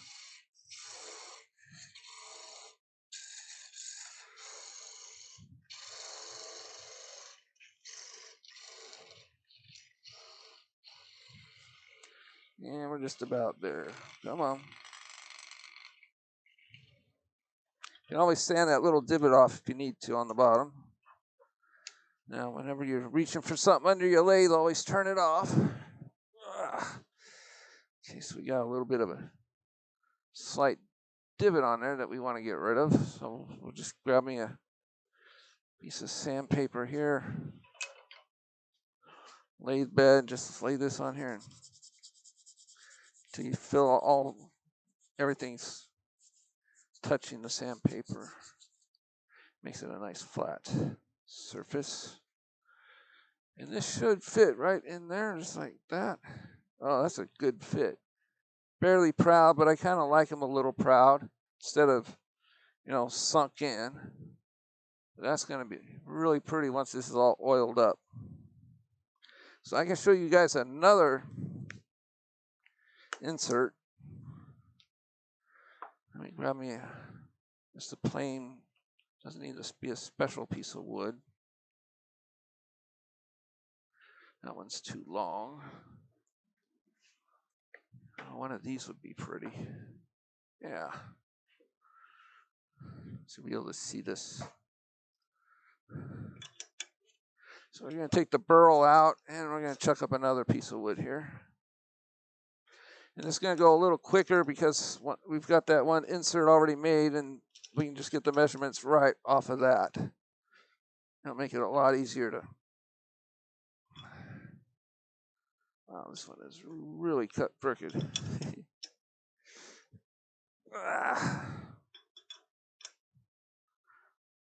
Okay.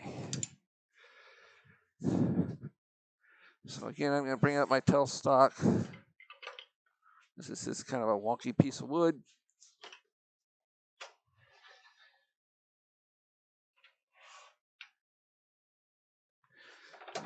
Wheel it, like tailstock back in a little bit.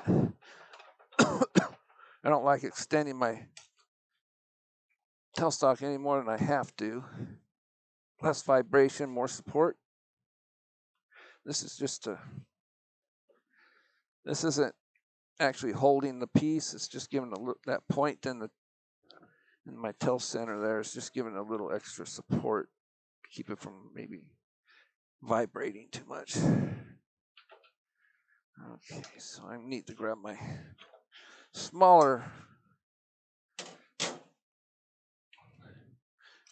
Ow. Let me turn that around. Man, I just got poked. My tool in there. So I got this nice little small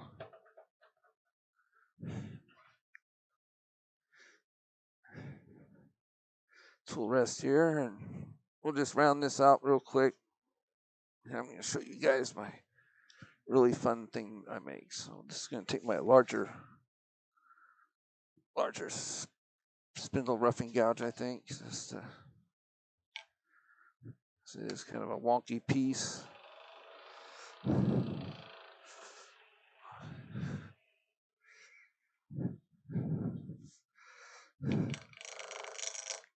Speed it up a little bit more. Oh, not that fast. Calm down. There we go. No vibration. There we go. That's the cut I'm looking for. Pilling cuts. Back this way. Hard to talk when I'm doing this. In a face full of shavings. I'm sure you guys know what that's like.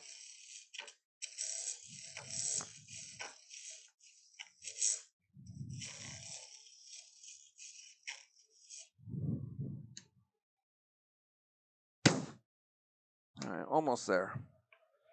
Do a couple of.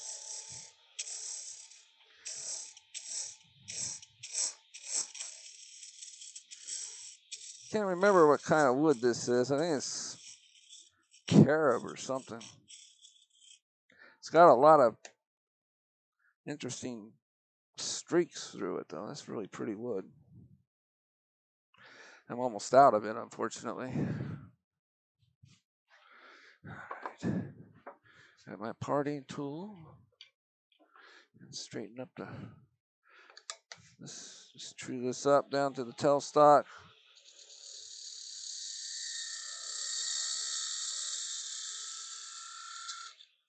There we go. We're done with that part. So I'm just going to take this all the way down. Tool rest is too high for that cut.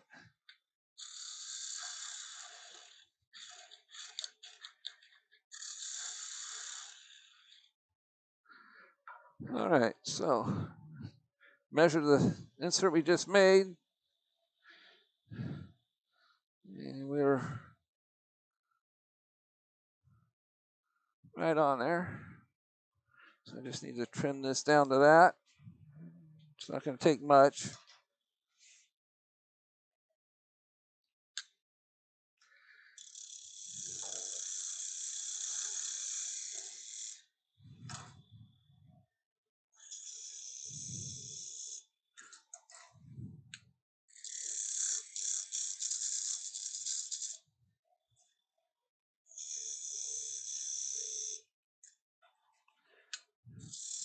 It's better to go back and forth and then try to overshoot it.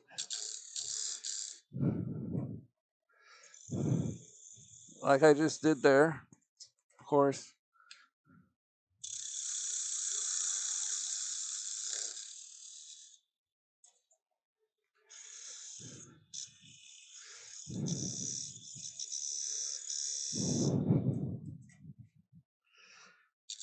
Get rid of this part, don't need it.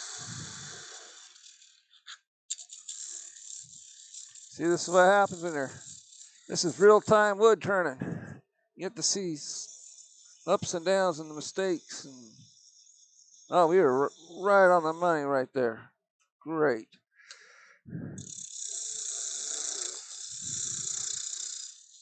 So I'm just going to work my way down, give me some extra working room.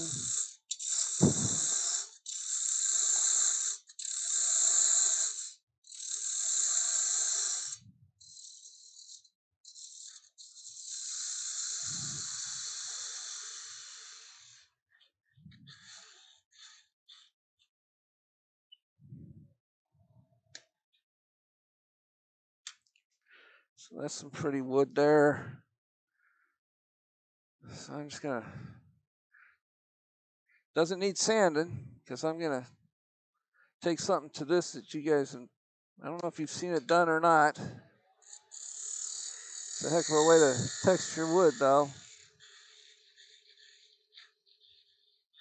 Okay, there's a divot in the middle. I'm trying to clear that out. I don't know if I can. It's probably kind of part of the wood. All right, so I'm gonna round it over just a little before I get the big tool out.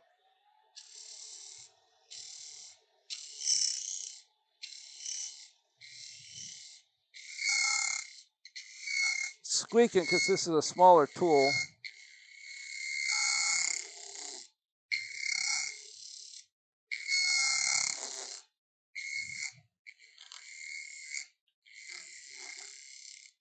There we go. I'm going to check the calipers one more time, make sure we're good to fit. Yep, right. You're right there. I'm going to have to work my way back just a little bit. Give me a little extra room. This is right at the front where it fits, so I'm just going to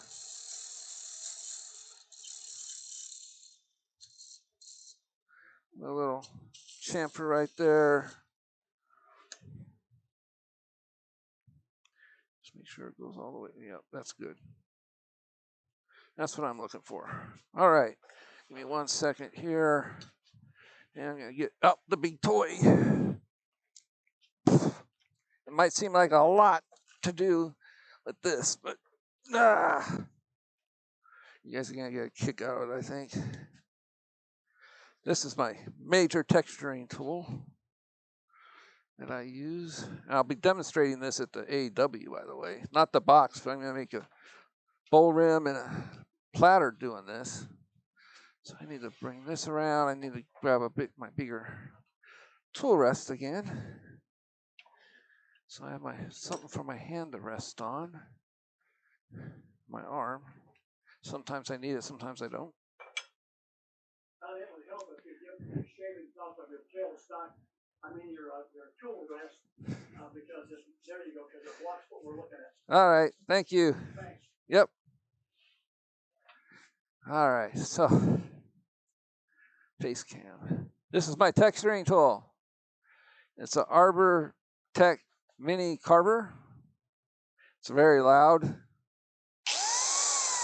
You can tell. It's got a two teeth carbide cutter in the top here. And it does a wonderful job of texturing, believe it or not.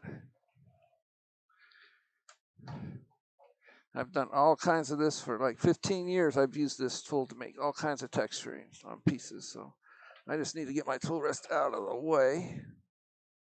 What I'm going to do is I'm going to bring it across the front here. And it's going to make a nice texture that you probably never seen before. I'm not sure, but we need to turn the lathe down. This is very important to get it the right speed. You don't want to be above 500 when doing this. So 400 is probably the best there, and that's where I'm at right now. And you do it while the lathe is running. You tuck this thing into your side, left hand here, right hand here. And I'm going to switch and see what we've got. There we go. You guys can see that really well. Pretty big thing for making a little bit of texture, but here we go.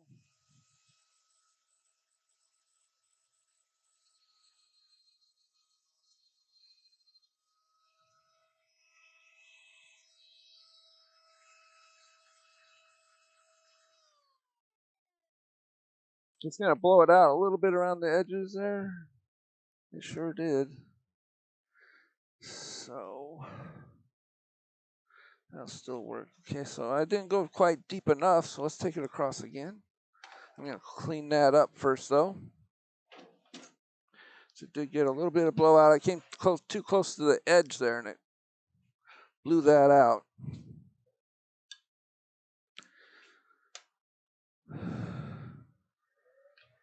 So I'm just going to clean that up. I can go back over what I just did, just do a little bit deeper. And I'm going to put just a tiny little groove there. Hopefully that'll help it from blowing out this time.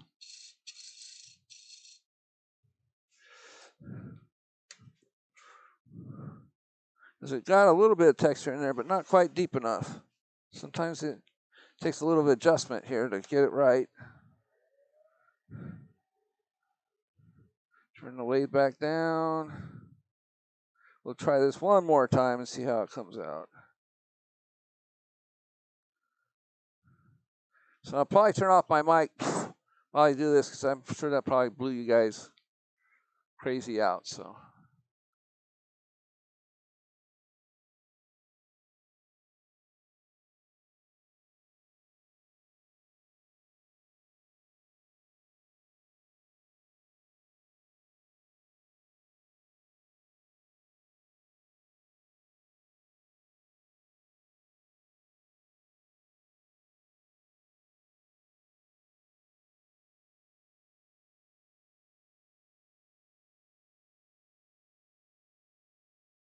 There you go. It's not taking as well as I thought on this kind of wood, but let's do one more thing. Let's play around with one more thing of texturing here. Let's use the chatter tool. So I'm just going to trim all that off there real quick. Now you guys got me playing a little bit here, but it's interesting to do. So I'm just going to slice this off.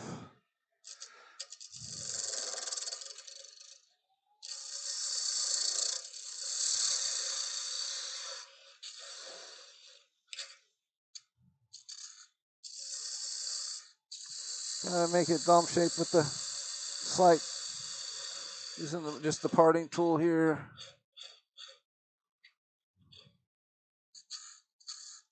So So I know somebody mentioned using a chatter tool. So let's do that real quick. See what we get. See what kind of cut I got there. That'll work. All right, chatter tool. On here, baby. Yeah, there we go. My chattering tool. I don't know how familiar you guys are with this, but you want to raise your tool rest up high and come at an angle downward.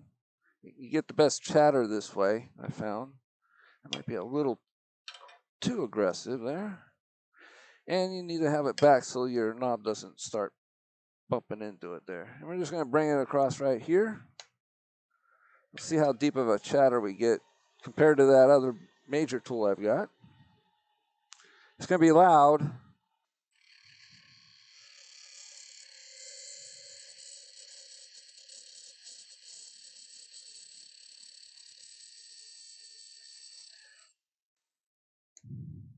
See what kind of, oh, we got a pretty design in there.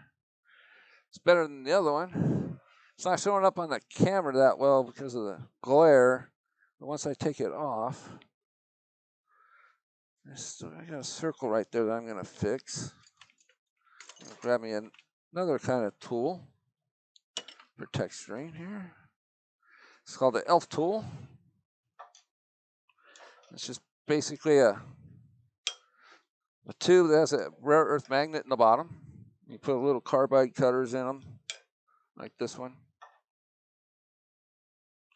And you just take it in and you can make little flower designs and things, but you got to slow the lathe down.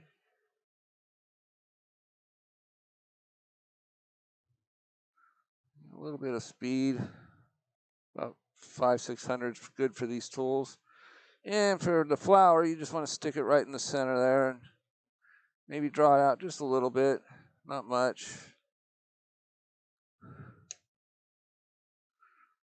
And it leaves a little bit of smaller texture right in the center there. Now, once we oil this up, which I can do right now, in fact, I'm going to put a little oil on there for you guys to. You'll be able to see the shadows. The shadows of the texturing is going to come up a little bit better. Right now, it's just kind of flat because it's got no depth to it. Once you put a finish on, I'm using Mahoney's walnut oil, by the way. I like this stuff. Yeah, it really made that pop. Yeah. You can see the texturing right in here. And there's some in the middle that aren't quite, it's really light. But you can see it in person.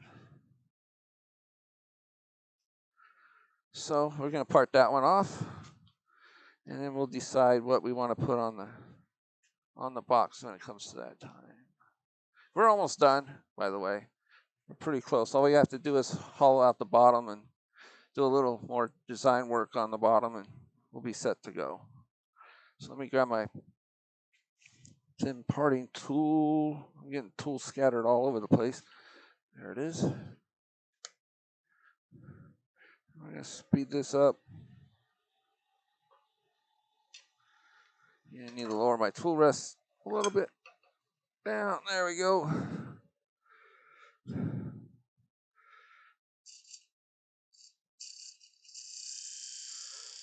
Just a little too thick. There we go.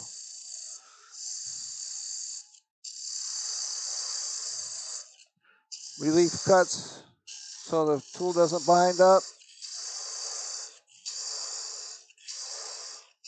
Hopefully this one won't pop off like the other one, and I can just, it doesn't go flying. There we go. I caught that one.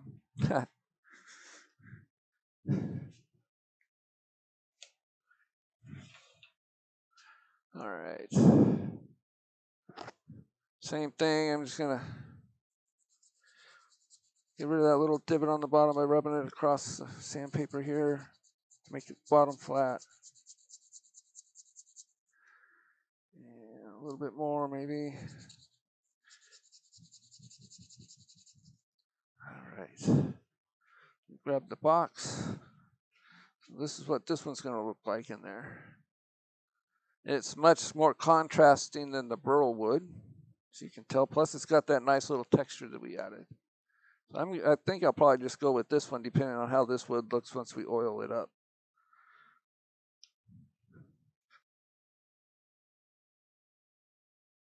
To hollow out the bottom,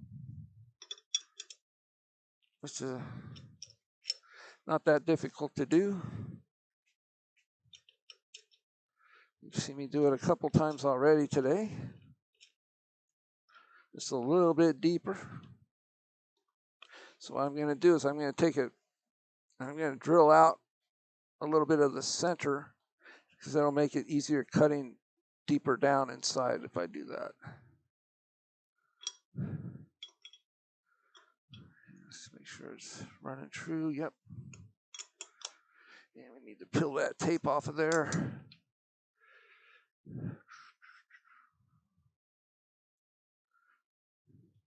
Come on, tape.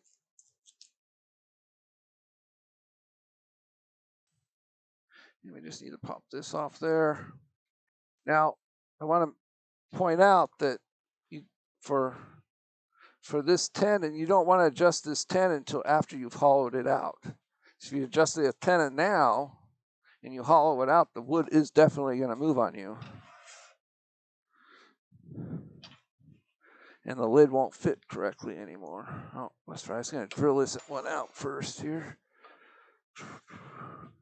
So let me grab my drill chuck here. It's already got a smaller one in there, but I don't have to change the drill bit, I think.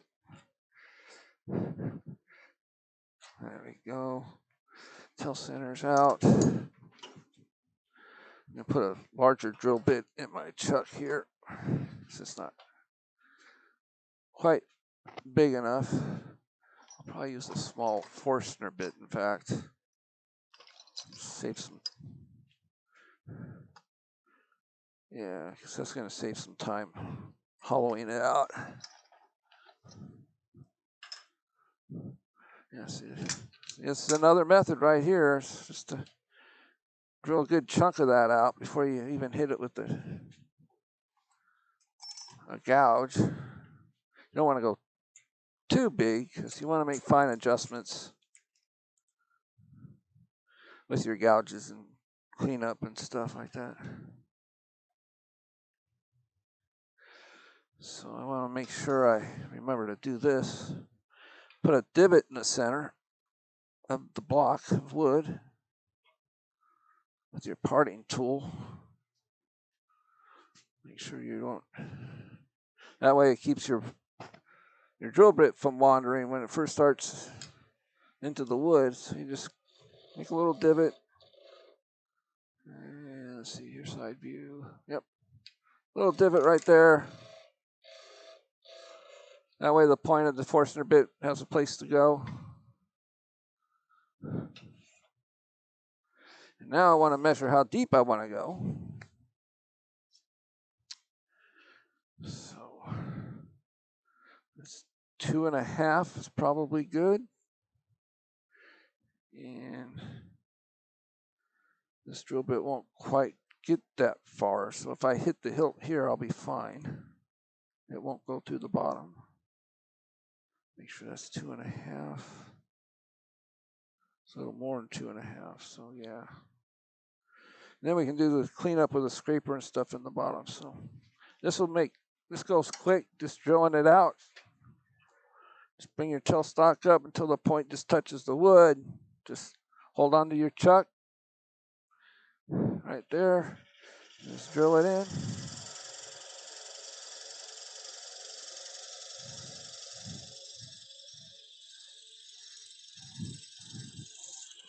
Kind of back it out every now and again, get rid of some of those built up shavings that happen.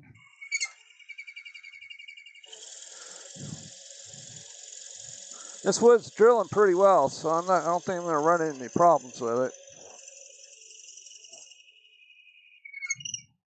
You know, you see all those shavings come flying out whenever you do that. I'm going to back up my tail center a little bit. That way it's not really hanging out there. Bring this in, just slide it in there just like that.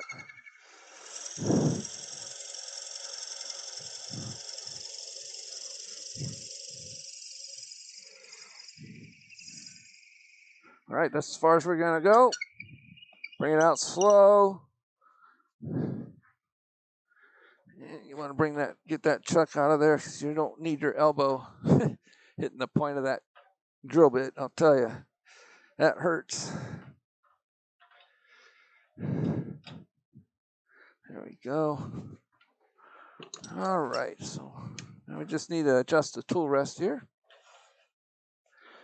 Should have got a straw or something if I didn't have my compressor running. So we're just going to take those nice big cuts with the spindle gouge again. And just we're going to start this way, and then we're going to finish up with the scraper, the box scraper. Want to make sure you're on center where you're cutting. So make sure you adjust your tool rest right.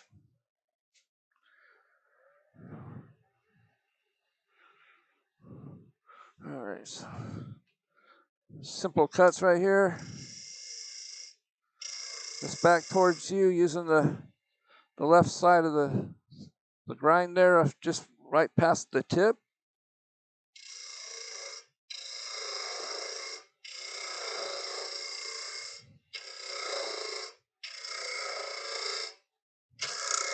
You can only go so far with this before it starts catching on you, so be careful.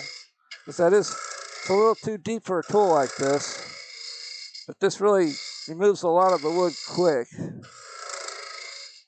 All right, so we're going to move on over to the box, where did I put that? The box scraper. By the end of my, these things, okay, I'm going to grab me my credit card here. I'm going to put a new burr on this. It's not hard to do, really. You just want to get rid of the last old burr. I'm just rubbing the top here. You can put a burr on using your grinder if you want, but this works just as quick. You just want to get it even right there. Just a couple licks up. Move it up because it's a curve. Just keep working your way around it.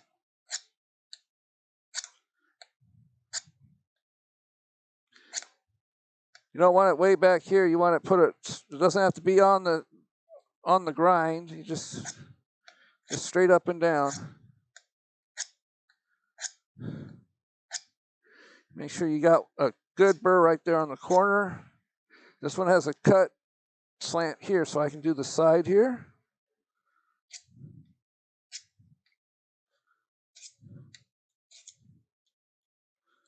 This helps make the walls inside the box straight.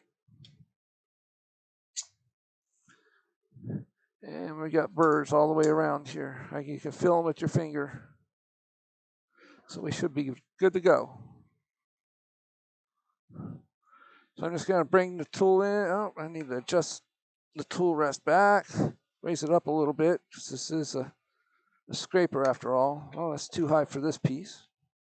You can do it parallel. You definitely don't want to put your handle down while you're using a tool like this. All right, so.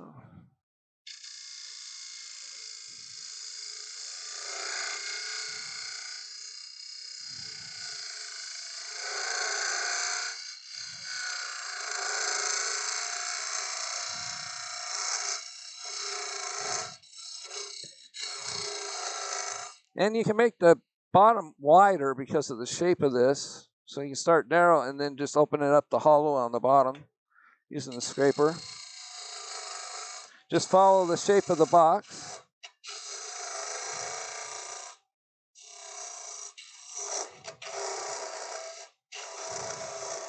We should be hitting the bottom. There we are. We're on the bottom now.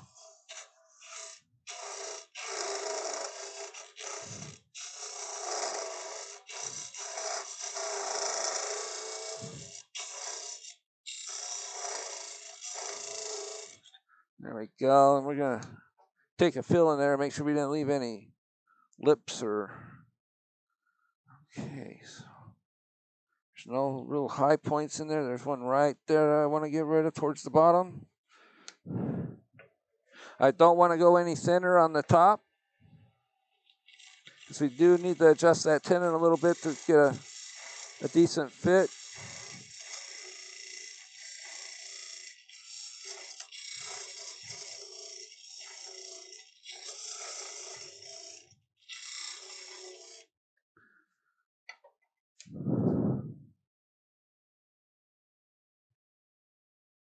And there we go. It's nice and clean inside. If you wanted to sand it, I would recommend using like little surgeon caliper type things that you pinch the sandpaper with and lock, and then you put the sandpaper in there. I would not recommend putting your finger in there while it's rolling. Definitely a dangerous thing to do.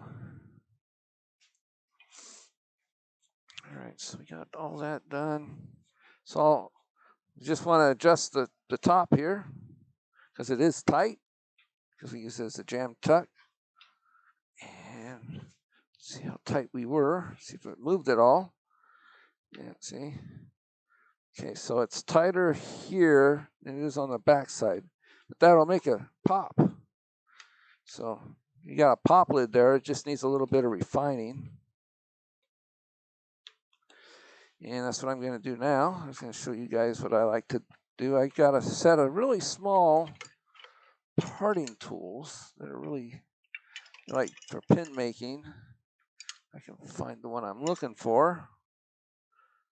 Where are you? Where's the right one at? There it is. And overhead. So here's my parting. Let me zoom in on this parting tool here. Oh, there we go. Hopefully you guys can see it without it being out of zoom too much. That's a little out of focus, isn't it? Let's get out of there. There we go. I've grinded on an angle, as you can see. So when it's straight, it'll be cutting on an angle. But I'm going to use it this way, because you want to put a slight undercut on this tenon, and that helps really create a really good pop on your pieces. So let's get this rolling here. Instead of just a straight up and down. So I'm just going to concave this a little bit with the parting tool too.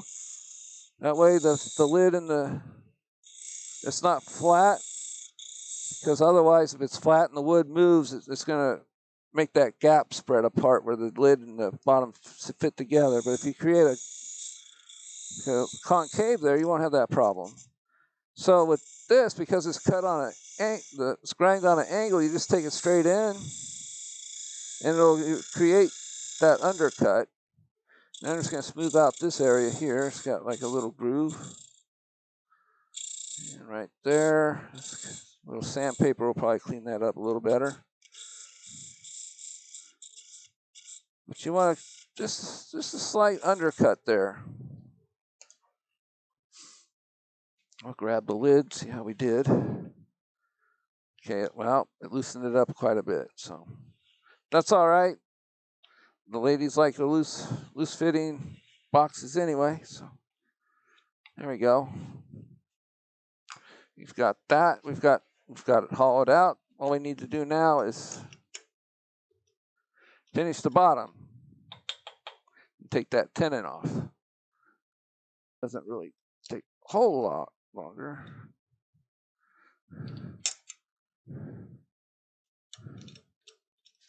But it is a little more secure. You're snugging you're expanding the chuck jaws into a box. You gotta be careful of not cracking the box, or the box, slipping in on those chucks while it's on there. That can be a disaster on the inside. But I've gotten away with it a few times. All right, so I'm gonna just part of this off because it is too big for what I need. It's overhanging too far. So.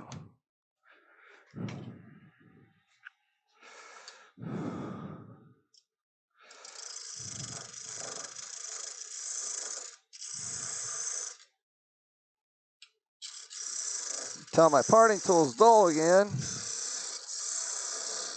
Used it a lot today.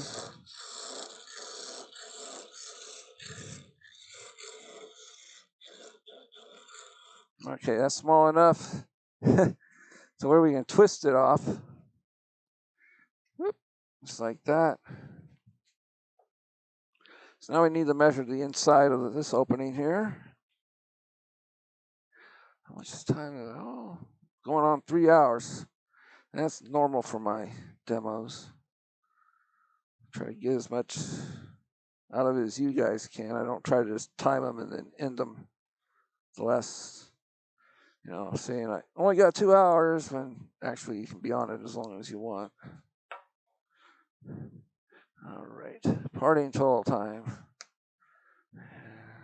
Calipers. This stupid thing off that's in there.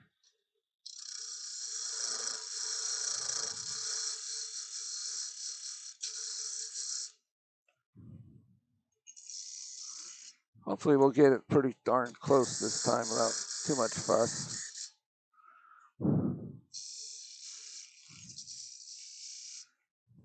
So, all right. So now we're down to where we just need some light cuts.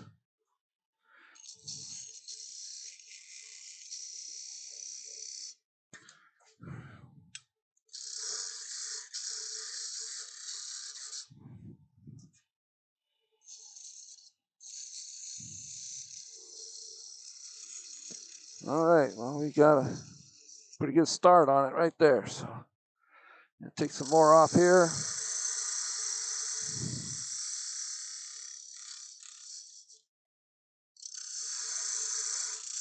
I concave the cut down a little bit so the box will seat up against the block.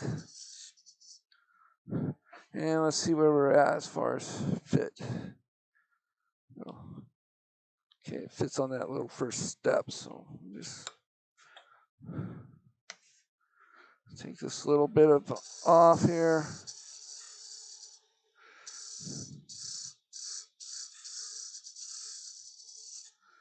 And it's easy to go past it, so we just want to make sure we don't.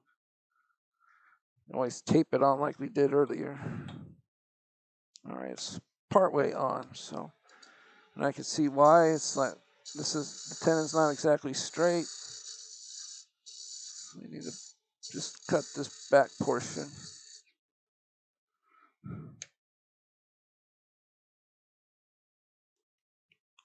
There we go. And I am going to tape it just for security's sake, like I did before.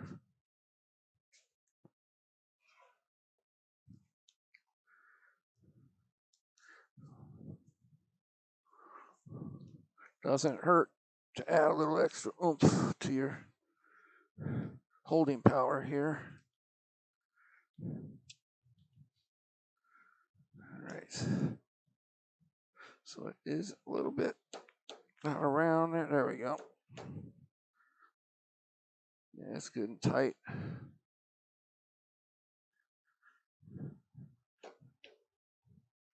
All right. So we're just going to remove that tenon first. Try doing it with the parting tool. It should go a little faster. You ever use a vacuum chop? Yes, but you can, but that's more for larger pieces, and it'd be hard to hold this with a. Yeah, you have to have a small chuck that would actually fit inside the box all the way to the bottom to make that work.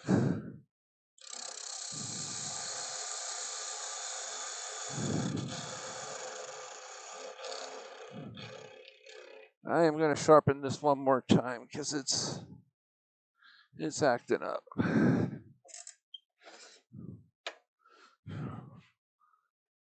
Just tap it until it matches. You don't see any light between the grind there. There we go.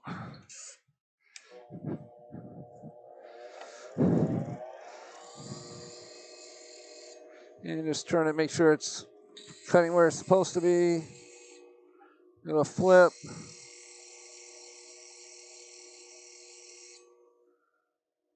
And we're that quick.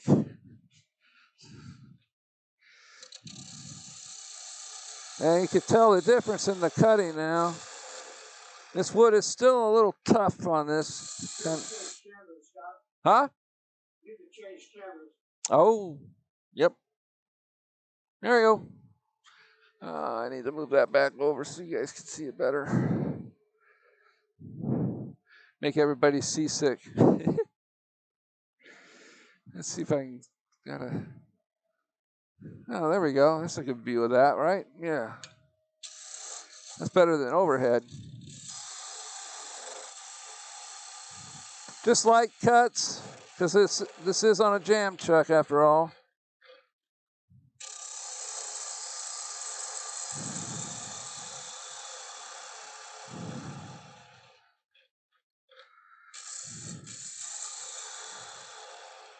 All right. We want it to make the bottom a little concave and not flat. So if the wood moves, it'll still sit flat on a dresser or wherever else you want to put it. If you have it flat or bowed out, it's never going to sit right. Once the wood moves, if it's flat, it's going to develop, it's not going to suck in like a concave, it's going to bring it out like a convex, and then it's just going to roll around on your desk or dresser. So what I'm doing now is I'm just cutting a nice little concave here. And I'm going to see what the cuts look like. All right, so it's kind of tore out. That's normal for just a parting tool. But a Bedan, it does a much better job.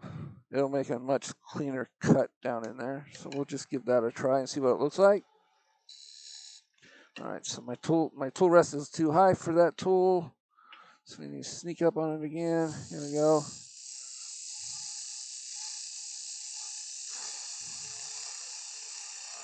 This is great for getting tear out of ingrain.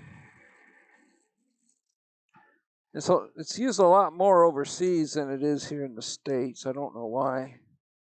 So that's much better. So we're going to take this whole part out right there. So I just want to make a nice clean cut about just right into here, about that far in.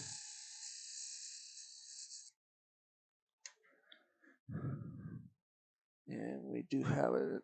Anything else, we'll just sand out.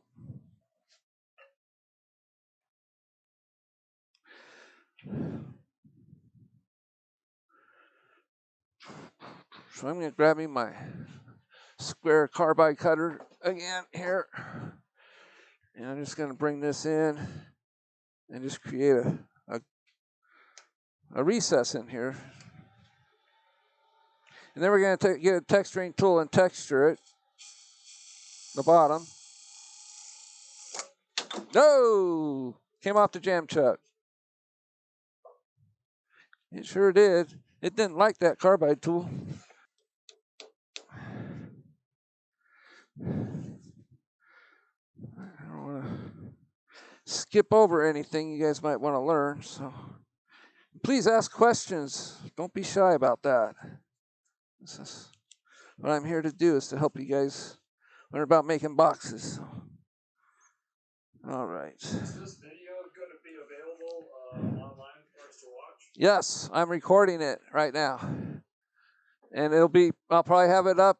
Give me a few days to, transfer it over to a watchable code on my computer, and any editing that might need to be done, like editing out the break time and that kind of stuff. And I also create chapters, so you guys can just jump ahead to certain sections. I title them like hollowing the inside or doing the top or something like that, and it'll allow you to click on it and it'll take you right to that part of the video. So I'm just going to do a back cut this way. Again with my spindle gouge. Oh, I'm kind of in the way now. Let's see here. What's a better view? There we go. Just create a back cut all the way to the foot.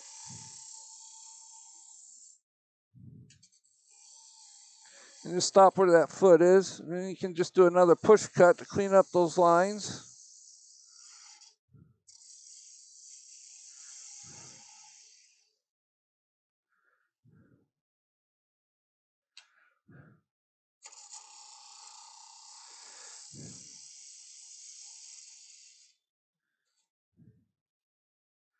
And we should be able to just make a nice little curve right in here.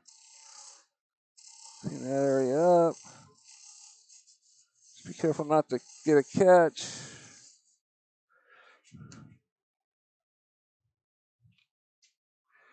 Okay, looks like it might have a little bit of a ding right there from that carbide tool, so I want to take that out. So I'm going to come in here with my spindle gouge and just kind of ease it in there. Oop, got to skate back. You don't want to try to do those. That's what I was afraid of doing. That's easy enough to clean up, though. And creating a slight dome in the bottom of this, but not so far it's going to interrupt how it sits on a table or something. And I'm going to create a little groove right in there. And I bet you there's a little line I left. There we go. We got a little bit of a design in there now going. Yeah, that's where it's skated back, so I need to clean that up. So I'm going to grab my badan again, go across it. Just like I did earlier.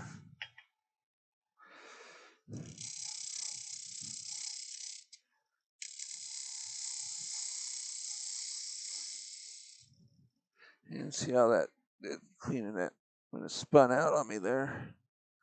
That's good. All right, now we can just get another detail gouge. I'm going to grab sandpaper and get rid of some of that little bit of the roughness there. It's got some tool marks that might show through the texture. So,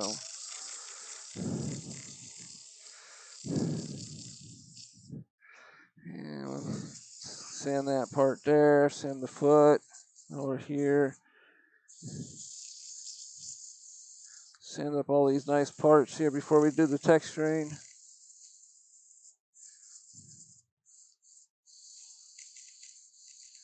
All right. So I'm going to grab now. So I'm going to grab me the Sorby Mini texturing tool.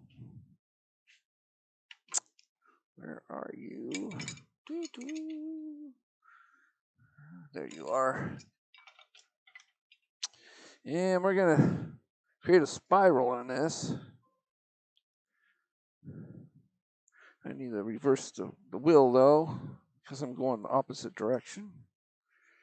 As it only cuts going one direction there.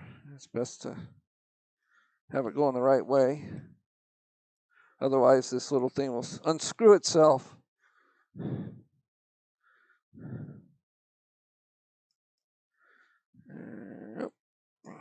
Wrong way again. Give me 1 second here. Make sure we get this right. There we go. Now she won't. So I'm just going to bring this texturing tool and just going to start in the middle and just work my way out. I'll probably stop part way and start again. Now I'll put little lines in there to highlight those. So yeah, turn the lathe down for this. I keep it around 600. My lathe has got a really, really touchy speed control. There we go. So we just got it about 45 degrees. Get it spinning a little bit there. You can see the tool spinning.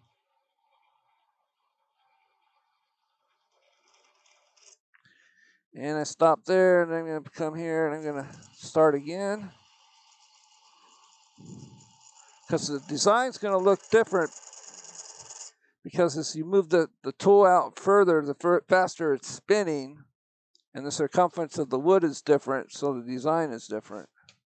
Hopefully that went in deep enough. Yeah, look at that. You guys see the swirls? Yeah, looks good, Chuck. Thanks, Arnie. Pretty cool, huh? So I'm just gonna use this really sharp point tool. I'm just gonna touch it in there. Touch it in there. And I need to stop the lathe to see how far that swirl went out. Right there. Okay. Worst thing to do is create the groove and have the swirl go over it and past it. Make them a little bit deeper, not much. Just to highlight everything. And see how that brought those swirls way out, those grooves did. See, it's nice to put little surprises like this on your boxes, like on the bottom and things like that. So we're just about done with the demo. I've got next week is part 2 of this, of design possibilities. And there's thousands of designs of boxes. But I'm going to show you like 4 or 5 of my favorites, depending on the time we have. They're pretty basic as far as type of tools you need to use, and you're going to be using a lot of the techniques you learned today, plus a lot. You're going to learn about creating embellishments and color and coloring the wood. Might burn a little bit. So, Scott, yeah. Do you have to worry about differential expansion of different woods? Or because the boxes are so small in size that they don't really move that much different? Well, when you're making boxes, you got to have dry wood. I mean, you could rough turn one and then let it set aside and finish it later if it's green wood, but it's really important you want to use dry wood, because otherwise, a lot of the time when the wood will shrink if it's green in a certain way, and if the lid is on it, the lid is going to get jammed on there, and it's almost impossible to get them off. So that's the reason for dry wood. Okay. I can't stress that enough. But like if you're using like maple with oak. Oh, you could do that as long as they're both dry. You can intermix them all you want as long as they're dry, because they're not going to move all that. They're not all going to move all that much. So you've got a really pretty bottom. That came out really, really pretty, I thought. There. Mm-hmm. And then we got the top here. Okay. And then we got to decide. I like that last insert I did more than the burl. The burl will darken up. So let me put a little bit of oil on the burl so we can get a better idea of what it's going to look like on here. And you can tell the oil on this one already. It's going to darken the wood up some. So I can go ahead and oil it now, but I'd be afraid to get oil in here. And if I got oil in there, the glue's not going to stick. And I don't like using CA glue to glue inserts in. Use a tight bond. Use I buy some special. It's called tacky glue at the crafts fairs. That's good. But CA glue, it turns brittle over time. And if you want your pieces to last, I avoid that as much as I can. Is any dampness? If the wood absorbs dampness or anything, that it's going to cause that. It'll make that CA glue loosen up. Dampness is a bad thing for, and wood does over time. It absorbs moisture and lets it out constantly over the seasons. So we've got these two inserts right there.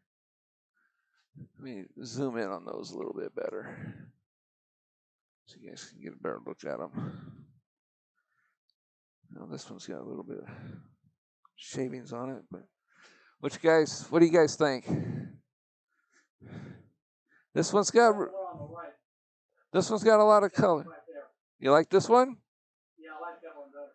Instead of the one we did the texture on? Yeah. Okay. No problem. I'll use this insert on a different box. They don't go to. This is the biggest show. I've enjoyed Yeah. it very much. Look forward to seeing you recently, or shortly. But I've got to leave, but I enjoyed it very much. All right. Well, I'll see you in June at the meeting.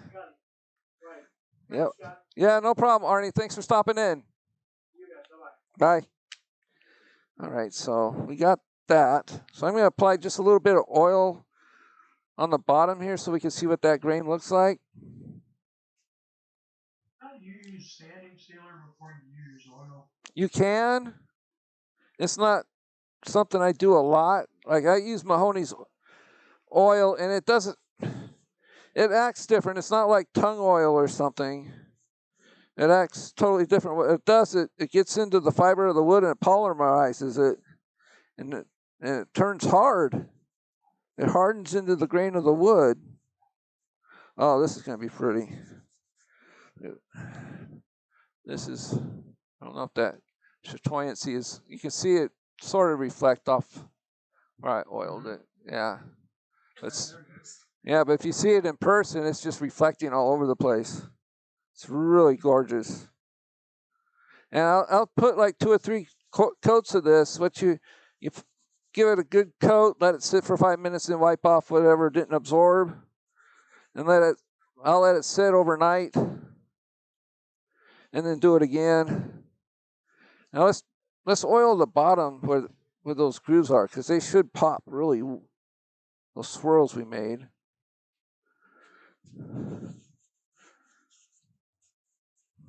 That's the Mahoney's walnut oil? Yep. Yeah, he's a friend of mine, and I'm not trying to sell his products for him, but he's got relatives here in town where I live, and we have lunch every now and again and stuff. We'll go on hikes. There's like a live oak preserve outside of my town where I live. It's got huge valley oak trees that are native to the Central Valley here that are protected, and you can go out there and walk among them and stuff. It's really cool. So I'm just working that oil down into the grooves. A little paintbrush would probably do that better than a paper towel. You can see those grooves in there. There you go. There's a good look at them. Just like that. So, and Arnie liked this one, so I'm going to wait to oil the rest of the top after I glue this in. But there's a box. Thanks for sticking with me for 3-something hours. It was a fun afternoon. I appreciate you guys coming in and supporting my classes. I really do. Thank you. And if you like my demos, let your friends know and stuff. The more the merrier. I try to keep the prices and everything down. What I'm charging just cover the cost of my material and things like that. So I'm not trying to make a profit or anything off of it. So, all right. Thank you very much. Go have lunch. Well, it's lunchtime where I'm at. I'm not sure where all you are. It might be dinner time for you guys.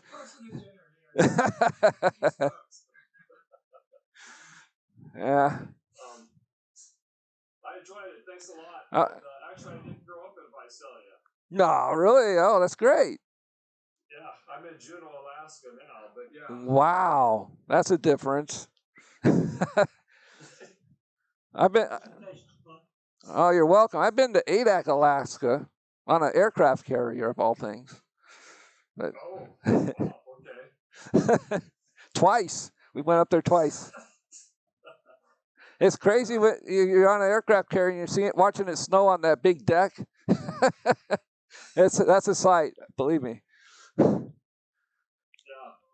Oh, well, thank you very much. I hope you guys attend some more of my classes. If you're going to the AEW symposium, find me. I'll be everywhere, plus the 3 classes I'm giving. So if any of you are there, just find me, and I'll be glad to meet you in person. That'd be fun. So, all right. Thanks again. We'll see. All right. Thank you very much. We'll see you next time. Bye-bye.